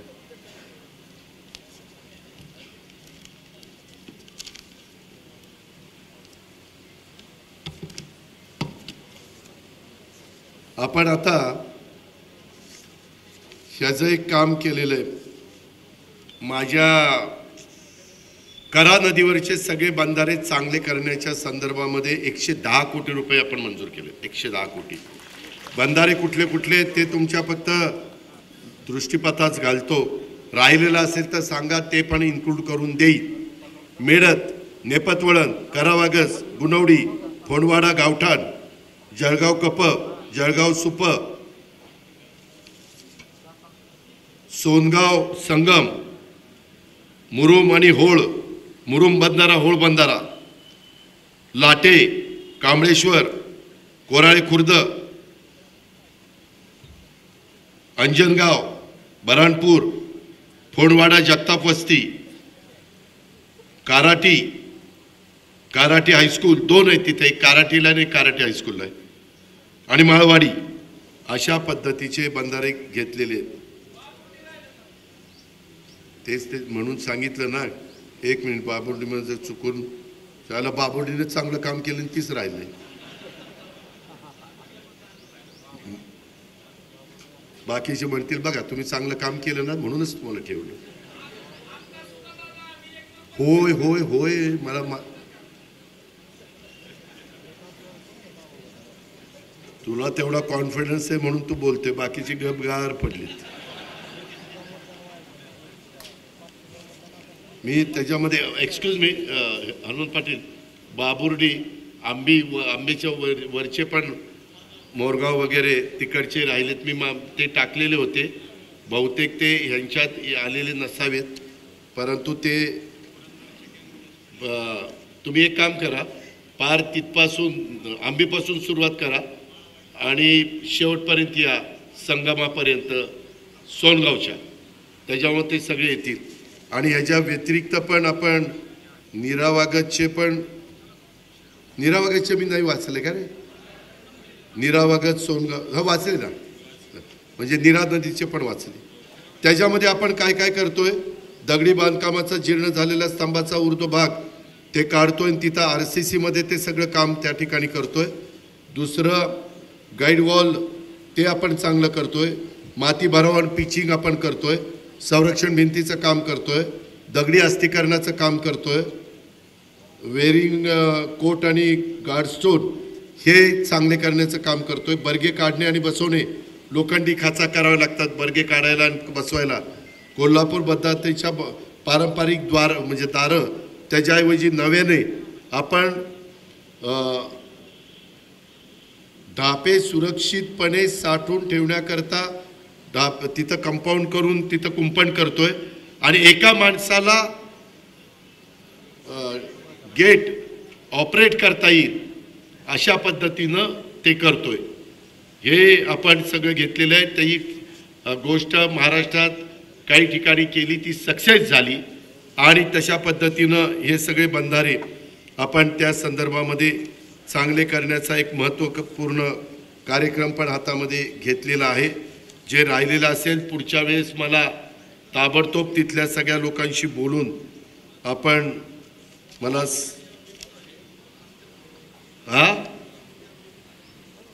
हार दिसना ना हे कागदावर थांबा आलं जगताप वस्ती आंबी माळवाडी बाबुर्डी ढोपरे मळा बाबुर्डी साळवा ढो मोरगाव आणि तरडोली ह्याचं काम आहे 17,31,00,000 हे पण घेतलेले आहेत. होय सर 1-2 मिनिटं एकदा माझं बोलणं होऊ द्या. दुसरं एक बरेच दिवस हा मधला जो टापू आहे त्याच्यामध्ये एक योजना आपण आणतोय. त्या योजनेचं नाव आहे निराकरा सिंचन योजना. त्याच्यात बारामती तालुक्यातील वंचित भागासाठी निराकरा उपसा सिंचन योजना. नीरा नदीचं आत्तापर्यंत साधारण 3 वेळेला वीर धरण भरेल एवढं पाणी वाहून गेलंय. ते पाणी ज्यावेळेस पावसाळा सुरू होतो त्यावेळेस बरेच दिवस वाहत असतं. ते पाणी ठराविक काळामध्ये उचलून हे आपल्या भागामध्ये आणायचंय. त्याच्याकरता आपल्याला खर्च येतोय फक्त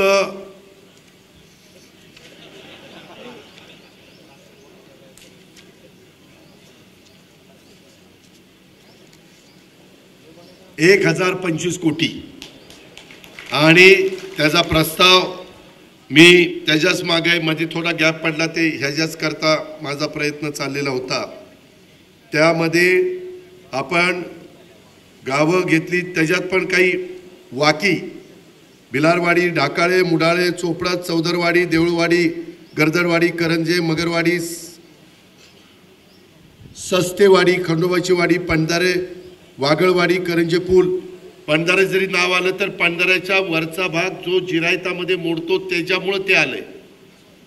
अरे सांगतो ना पंधारे वागळवाडी करंजे पूल वडगाव निंबाळकर कोराळे बुद्रुक जळकेवाडी खामगळवाडी सोनकसवाडी कुर्णेवाडी माळेगाव बुद्रुक माळेगाव खुर्द करावागस बारामती ग्रामीण नेपत वळण मेडत काळखरेवाडी शरेचीवाडी बाबुर्डी काराटी जळगाव सुप अंजनगाव हा सगळा भाग कव्हर केलेला आहे. लालासाहेब नलोडे आलाय. मुर्टी मोडवं जोगोडी हाही भाग आपण एका त्या पुरंदरमध्ये त्या ठिकाणी कव्हर केला आहे. माझा साधारण प्रयत्न होता की कुठलाही भाग माझ्या बारामती तालुक्यातलं मी मागच्या वेळेस बोललो होतो की जिरायत हे जे काही नाव आहे तेच मला थोडं काढून टाकायचं आहे. तुम्ही बोला नंतर हनुमंतशी बोला. हनुमंतराव ते आमचे लालासाहेब नलावडे जे काही सांगतील ते घ्या आणि डुबलशी बोलून घ्या. तर ह्या गोष्टी आहेत. ह्याच्याकरता आपल्याला साधारण ₹1,025 कोटी लागत आहेत. त्याचबरोबर आपल्याला जे क्षेत्र ओलिताखाली येतं आहे ते 35,000 हॉर्सपॉवरच्या मोटारी लागत आहेत. 35,000 एकूण त्याच्यामध्ये स्टेज 1ला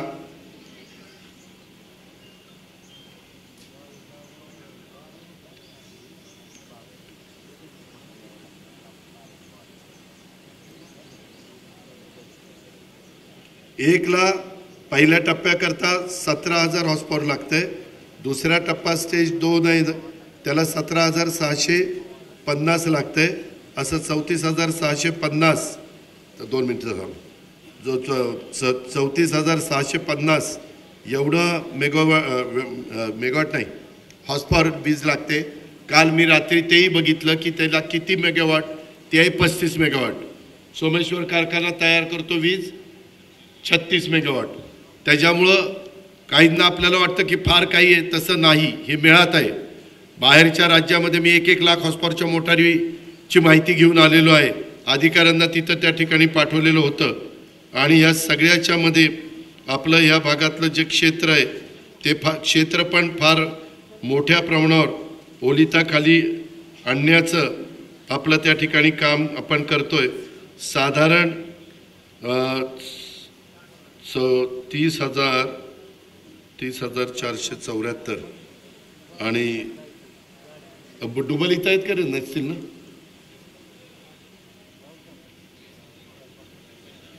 नाही 25,816 ते एकूण त्याच्या संदर्भामध्ये आपल्याला हे जे काही लागतंय त्याच्यातनं कित्येक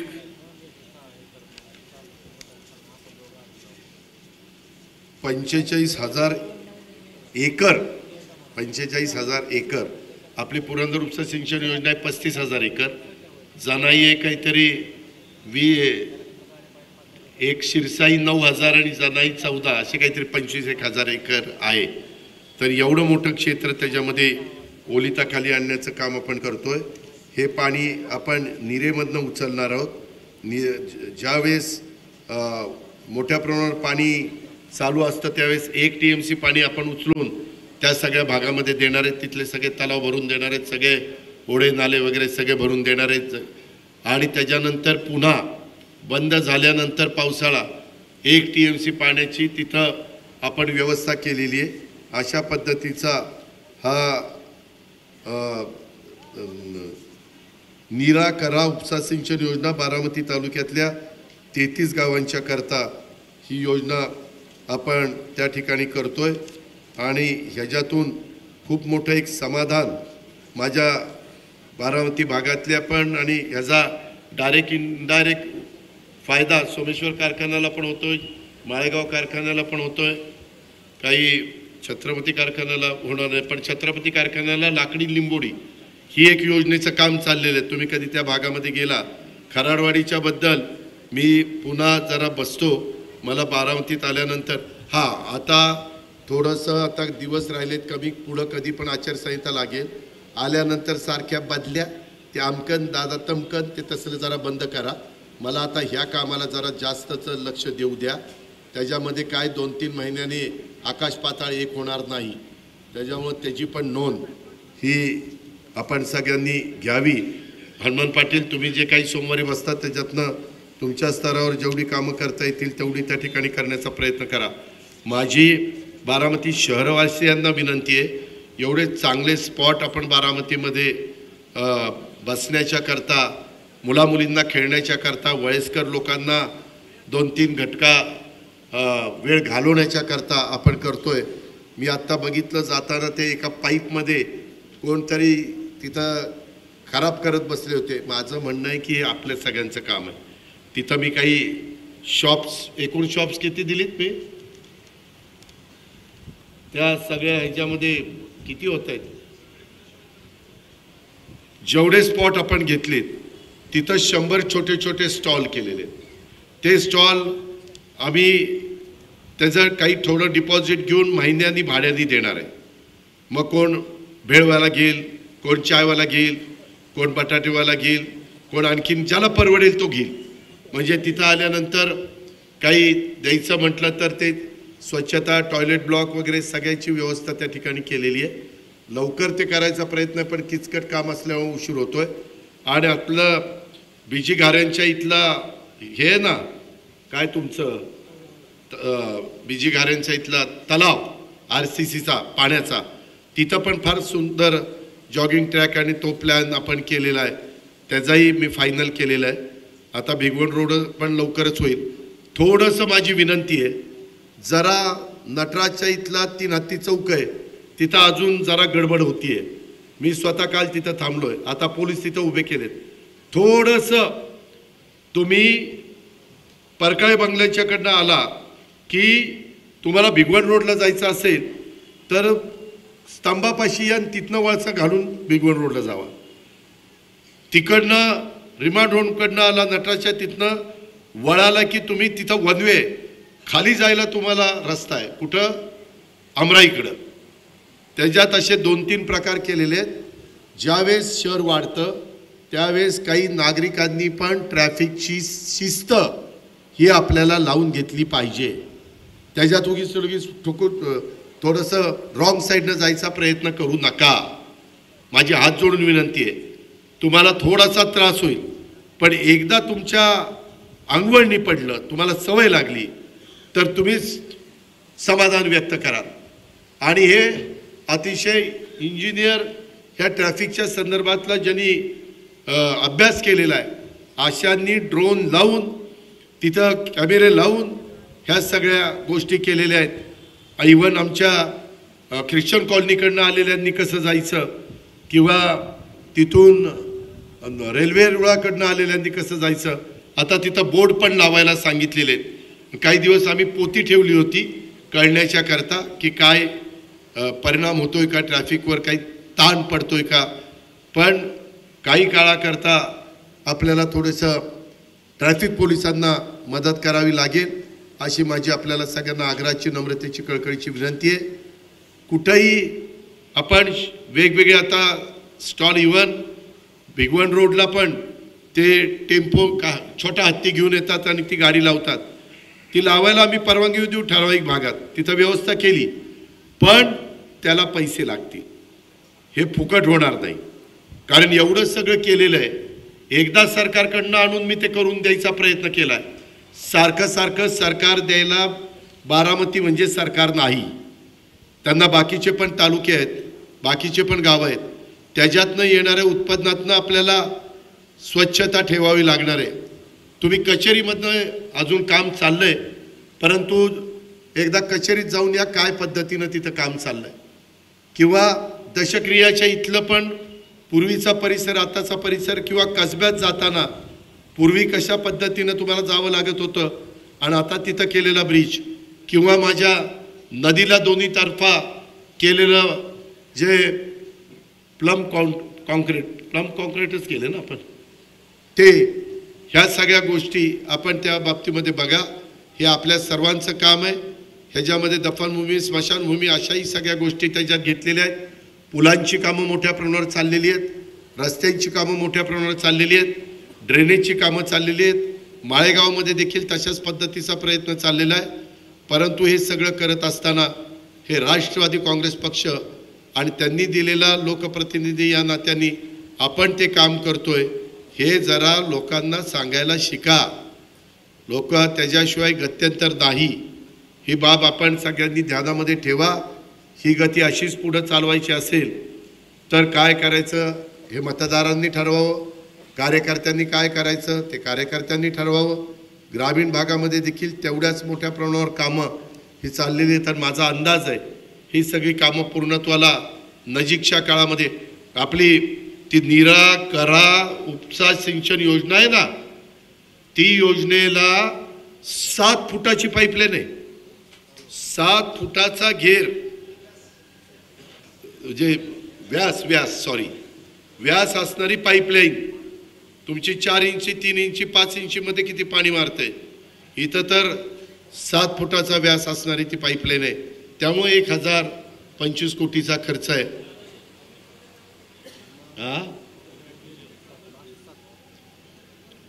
अरे चाललंय ना, तीच पहिल्यांदाच सांगून ती तर पहिल्यांदा लगेच म्हणतात ती जाईन, ती जाईन.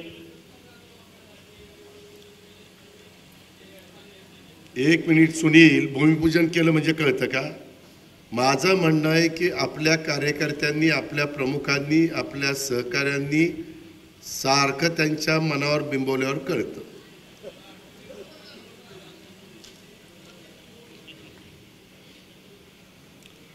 हे आता बाकीचं बऱ्याच वन उद्यानाला पैसे मंजूर केलेत, बरंच काय काय केलेलं आहे. परंतु ग्रामीण आणि शहरी भागाचा चेहरा मोहरा बदलण्याच्या करता आपण सरकारमध्ये असल्यामुळं, मला ह्या योजना पण आया बहिणींनो सरकारमध्ये असल्यामुळं मी तुम्हाला देऊ शकलो. तुम्हाला वीज माफी सरकारमध्ये असल्यामुळं देऊ शकलो. सरकारमध्ये नसतो तर नुसतंच टीका टिप्पणीच करत बसलो असतो, काही झालं नसतं. करोडो रुपयाचा पैसा, काही 1000 कोटी रुपये हे तुमच्या माझ्या तालुक्याच्या करता आपण आणायला यशस्वी त्या ठिकाणी झालेलो आहे. आणि पुढं देखील सगळ्यांची साथ असलेल्या तुम्हाला ही कामं तितक्याच चांगल्या पद्धतीनं चालावीशी वाटत असेल तर आमचा व्यापारी वर्ग असेल, सगळेच लोक असतील, मी सगळ्यांची नावं घेत नाही. मागच्या वेळेस थोडंसं आमचे मागासवर्गीय आदिवासी काय ते संविधान बदलणार, घटना बदलणार, त्याच्यामध्ये आरक्षण काढणार असं काही काही बिंबवलं. आता आम्ही संविधान भवन प्रत्येक तालुक्यामध्ये बांधतोय.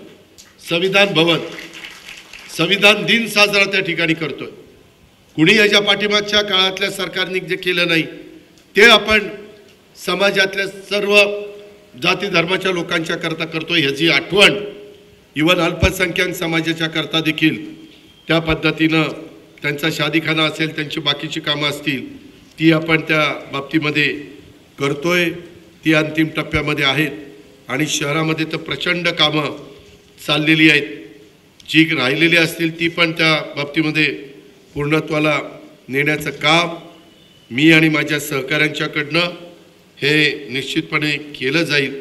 अशा प्रकारची ग्वाही मी बारामतीकरांना या निमित्तानं देतो आणि एकंदरीत पुन्हा नव्या उमेदीने नव्या उत्साहाने सगळ्यांनी जबाबदारी जी आपल्यावर दिली जाईल ती जबाबदारी सगळ्यांनी पार पाडावी. त्याच्यामध्ये गटातटाचं राजकारण अजिबात करू नये, एकमेकाचा दुस्वास करू नये, एकमेकाला कमी लेखू नये, एकमेकाच्या बाबतीत हलक्या कानाने राहू नये.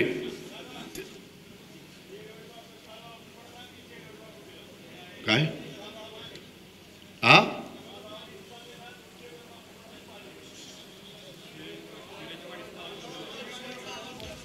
चाललंय?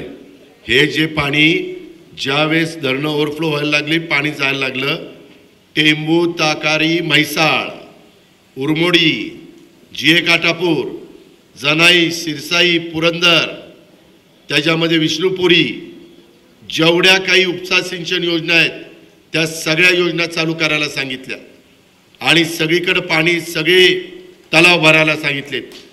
कॅनॉल सगळे सोडलेले आहेत.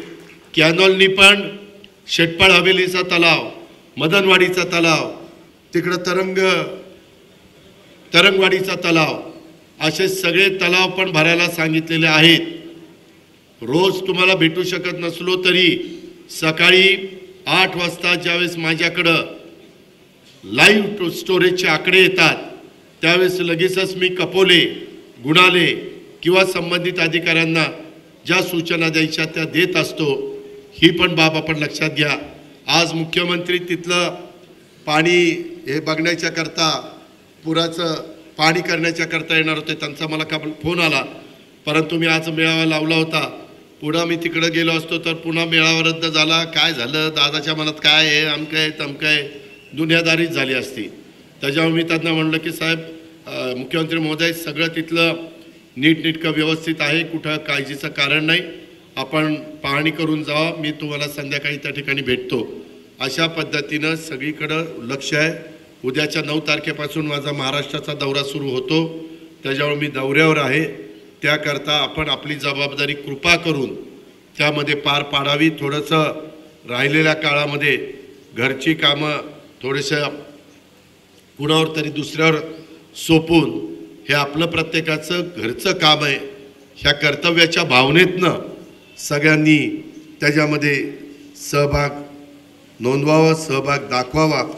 अशा प्रकारची माझी तुम्हाला सगळ्यांना आग्रहाची विनंती आहे. काही जणांनी मागच्या लोकसभेच्या निवडणुकीच्या वेळेस आपलं उलटं काम केलेलं आहे, हे तुम्हालाही माहिती आहे, आम्हालाही माहिती आहे. तो त्यांचा अधिकार आहे, लोकशाही आहे. पण यावेळेस त्यांना बघून विनंती करून बघा किंवा तुम्ही मागच्या वेळेस म्हणत होता काही जण लोकसभेला ताई आणि विधानसभेला दादा, त्या पद्धतीनं नक्की कुठला दादा तुम्हाला पाहिजे ते ठरवा. तर अर्थात तो त्यांचा अधिकार आहे, कुणा तो मतदार राजा आहे. आपल्याला काही कुणाला बळजबरी करता येणार नाही. आपण विनंती करू शकतो, आपण समजून सांगू शकतो, आपण मतपरिवर्तन करू शकतो. त्याचे काही शंका कुशंका असतील तर त्याचं निरसन आपण करू शकतो. कारण पुढं बसणारे पण अनेकांनी लोकसभेला काय केलंय ते मला चांगलं माहिती आहे. पण आता समोर वेगवेगळ्या रांगेत बसणाऱ्यांना पण मी काही भेटायला आले तर मी काही विचारत नाही, बाबा पराभव माझ्यामुळं झालेला आहे, बाकी कोणाचा दोष नाही, असं करून मी आपला शांतपणे त्या ठिकाणी बोलत असतो. पण मला कुणी काय बोललं, कुणी कुठं काय केलं ते सगळं माहिती आहे. पण ठीक आहे, मी का म्हणतो मीच कमी पडलो, कारण मी कमी पडलो नसतो तर त्याच्या मनामध्ये दुसरी भावना आलीच नसती, म्हणून मी कमी पडलो बाळासाहेब. अशा पद्धतीनं ह्या सगळ्या गोष्टी आहेत. अधिक बोलत नाही. मला जेवढं काही सांगायचं, जेवढं काही आपल्याला लक्षात आणून द्यायचं ते देण्याचा प्रयत्न केलेला आहे. तिथं मंत्रालयातल्या माझ्या ऑफिसमध्ये ह्या सगळ्यांचा कामाचा पाठपुरावा करण्याची जबाबदारी विजय पाटील आणि बाकीच्या OSDंवर आणि प्रायव्हेट सेक्रेटरींवर टाकलेली आहे आणि मी पण सतत त्याची माहिती घेण्याचा प्रयत्न करतोय. जसं काही जण म्हणतील की ह्या योजना निवडणुकीकरता आणल्या, मी पुन्हा सांगतो त्या त्याच्याकरता आणल्या नाही, त्या माझ्या आया बहिणींना सक्षम करण्याच्याकरता आणलेल्या आहे. माझ्या शेतकऱ्यांची वीज माफी केल्यानंतर शेतकऱ्यांना तो एक त्रास वीज बिलाचा तो कमी व्हावा म्हणून आणलेले आहेत. वर्षभरात तुम्हाला सोलरवरची दिवसा लाईट द्यायची आहे. इथं सुखदेव कुठे रे, त्याला विचारा. त्याच्याच रानाच्या ठिकाणी माझी 15 हॉर्सपॉवरची मोटार बसलेली आहे. असलं ढगाळ वातावरण असलं तरी ती मोटार 7.5चं पाणी फेकते की नाही. म्हणजे ढगाळ वातावरण असलं तर काही जण म्हणतात सोलर पंप चालत नाही, ते साफ चुकीचं आहे. माझी ती 15ची मोटार 7.5ने का होईना चालते. अगदीच लख सूर्यप्रकाश पडला तरच चार्ज होता असं नाही. आता नवी टेक्नॉलॉजी, कमी साईजचे पॅनल आणि त्याच्यातनं जास्त देणारी वीज आणि मोटार पण अधिक गतीनं पाणी फेकणारी आणि हायस्पीडच्या अशा त्याच्यामध्ये निघालेल्या आहेत. आम्ही आता इथून पुढच्या शेतकऱ्यांना सोलरचेच पंप देणार आहोत. त्यामध्ये साधारण 9,000 मेगावॉट सोलर पॉवर ह्याच्या ऑर्डर आम्ही दिलेल्या आहेत. त्याला 30% सबसिडी केंद्र सरकारने दिलेली आहे. ती वीज आम्हाला ₹2.80, 90, 3, 3.10, 3.20 ॲव्हरेज ₹3 पडलेली आहे. त्याच्यामध्ये जी वीज आम्हाला ₹7 पडायची ती ₹3 पडल्यामुळं आपला त्याचा भार जरा कमी झालेला होणार आहे. त्यामुळं हे 14,000 कोटीचं बर्डन उचलण्याची मानसिकता, तयारी ही राज्य सरकारने दाखवलेली आहे. ते शक्य झालेलं आहे. ह्या पण गोष्टीचा आपण सगळ्यांनी नोंद घ्यावी अशा प्रकारची माझी आपल्याला विनंती आहे. गाफील राहू नका. कुठेही एकमेकाच्या बद्दल काही मागं गैरसमज झालेले असतील तर दादा चांगला आहे पण हीच लय शहाणपणा करतोय आणि त्याचं कमीपणा करण्याकरता गावात मतं कमी पडली पाहिजे, बूथवर मतं कमी पडली पाहिजे.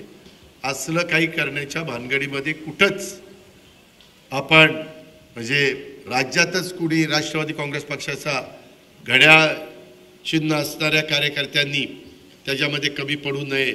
महायुतीच्या जागा वाटप वगैरे ते काय वरच्या पातळीवर काय करायचं, कसं करायचं, त्याच्यामध्ये थोडंसं वेगळंच राजकारण चाललंय. कोण कोणाला ढेकून म्हणतोय, कोण कोणाला काय म्हणतोय. वास्तविक विकासाचं बोललं पाहिजे. विकास करत असताना काही चुका आमच्याकडनं झाल्या असतील तर त्या दाखवा, परंतु काहीतरी तिसरंच मध्ये तर काहींनी मला बहिरूपीच केलं. बहुरूपी म्हणले राव ही वेगळेच कपडे घालून कुठं दिल्लीला गेला आणि काय काय केलं आणि कधी आला. मी त्यांना चॅलेंज केलेलं आहे. असं जर माझ्याकडनं झालेलं असेल तर CCTV कॅमेरे सगळीकडे असतात. अरे ह्याच्यात काय त्या एअरपोर्टला असतात. त्याच्यामध्ये कुणी माणूस कसा बसला काय बसला सगळं दिसत असतं. कारण नसताना माझी बदनामी करण्याच्या भानगडीमध्ये पडू नका. मी जिथं कुठं जातो ते उथळ मात्याने जातो. लपून छपून जाण्याचं काही कारण नाही. आपलं नाणं खणखणीत आहे. जर कुठं चुकलं तर सांगेल की बाबांनो काम करताना हे चुकलंय, मी दुरुस्त करतो, दुरुस्त पण करीन. पण जसं मागे एकदा बोलत असताना धरणाचं बोललो आणि कपाळाला हात लावला आणि दिवसभर त्या चव्हाण साहेबांच्या इथं आत्मक्लेश करत बसलो, सकाळी 7 ते रात्री संध्याकाळी 7 पर्यंत. पण नंतर परत काही वेळावाकडा शब्द तोंडामध्ये आणलेला नाही. ही गोष्ट आपण घ्या. त्याच्यामुळं काही जरी आणि म्हणून कुठल्याही समोरच्या लोकांनी म्हणजे समोरच्या आता सत्तेमध्ये आपणच म्हणून विरोधी पक्ष म्हणतो, विरोधी पक्षाच्या लोकांनी, कार्यकर्त्यांनी, कुणी पण मान्यवरांनी काही वेगळ्या पद्धतीनं शब्दप्रयोग वापरला तर काही मनाला लावून घेऊ नका. आपल्या अंगाला काही भोकं पडत नाही. शेवटी ज्याचा त्याचा मान सन्मान ज्यांच्या त्यांच्या जवळ. आपण त्याच्यामध्ये आणखीन आरेला कार्य म्हणण्याचं कारण नाही. आपला विकास मोठ्या प्रमाणावर केला आहे. आपण निधी मोठ्या प्रमाणावर आणलेला आहे. आपण शहराचा आणि तालुक्याचा सर्वांगीण विकास मोठ्या प्रमाणावर करतोय. आणि पुढेही ह्या ज्या काही योजनेच्या बद्दलची माहिती मी तुम्हाला दिली ते झाल्यानंतर तुम्हालाच बारामतीच्या बाजारपेठेमध्ये किती बदल झालेला आहे. आणि आज पण मित्रांनो, मी खोटं बोलत नाही, आज पण माझ्याकडे सकाळी काही लोक आलेली होती. ते मला म्हणले की दादा, पूर्वी लोक मुंबईमध्ये काम करायचे, रिटायरमेंटचं आयुष्य जगायला पुण्यामध्ये यायचे. आता पुण्यातले काही लोक बारामतीमध्ये येऊन गेल्यानंतर म्हणतात रिटायरमेंटचं आयुष्य जगायला आता बारामतीमध्ये आलं पाहिजे. एवढं सगळ्या सोयी, अजून मी 100% म्हणणार नाही, परंतु जास्तीत जास्त चांगल्या प्रकारच्या सोयी हे बारामतीकरांनी निर्माण केलेले आहेत. आणि सुरक्षितेच्या बाबतीमध्ये देखील आपण कुणालाच वेडवाकडं काम करत असतील तर त्या बाबतीमध्ये कुणाची हायगाई केली जाणार नाही. आम्ही दुधाचं पण 5 रुपये वाढवलेले आहेत. त्याच्यामध्ये कुठं काही राहिलेलं असेल तर सांगा. तर शेतकऱ्यांना माझे पैसे मिळावे म्हणून दुधात भेसळ करू नका. दुधामध्ये भेसळ केली ते सिद्ध झालं तर त्यांना मोका लावला जाणार आहे. मोका, त्याला 5 वर्ष 4 वर्ष आतमध्ये टाकलं जाईल. त्याच्यामुळं त्या भानगडीत म्हणू नका. कोणतरी तुमच्या माझ्या राज्यातली कच्ची बच्ची ते दूध पितात, त्यांना अशा पद्धतीनं भेसळीचं दूध देण्याचा अधिकार हा आपल्याला कोणी दिलेला नाही. त्यांना कॅन्सर होतो, त्याने माणसाची बर्बादी होती, जीव धोक्यात येतो. पैसे कमवण्याच्या करता कुणाचा तरी जीव धोक्यात आणण्याची शिकवण आपल्याला आपल्या आईबापांनी, आपल्या महाराष्ट्राने संस्कृतीने दिलेली नाही. त्याच्यामुळं वेडवाकडं कुणी काही करू नका. वेडवाकडं केल्यानंतर कार्यवाही होईल. त्याला पाठीशी घातलं जाणार नाही, त्याला पदरात घेतलं जाणार नाही. पदर तर पार फाटून गेला आहे. आता पदरात राहिल्यासारखं काही राहिलेलं नाही आहे. त्याच्यामुळं पांघरून पण घातलं जाणार नाही, पांघरून पण उडून गेले. याची नोंद कृपा करून आपण सगळ्यांनी घ्यावी ही आग्रहाची, नम्रतेची, कळकळीची विनंती करतो. थांबतो. जय हिंद, जय महाराष्ट्र. धन्यवाद दादा. दादांचे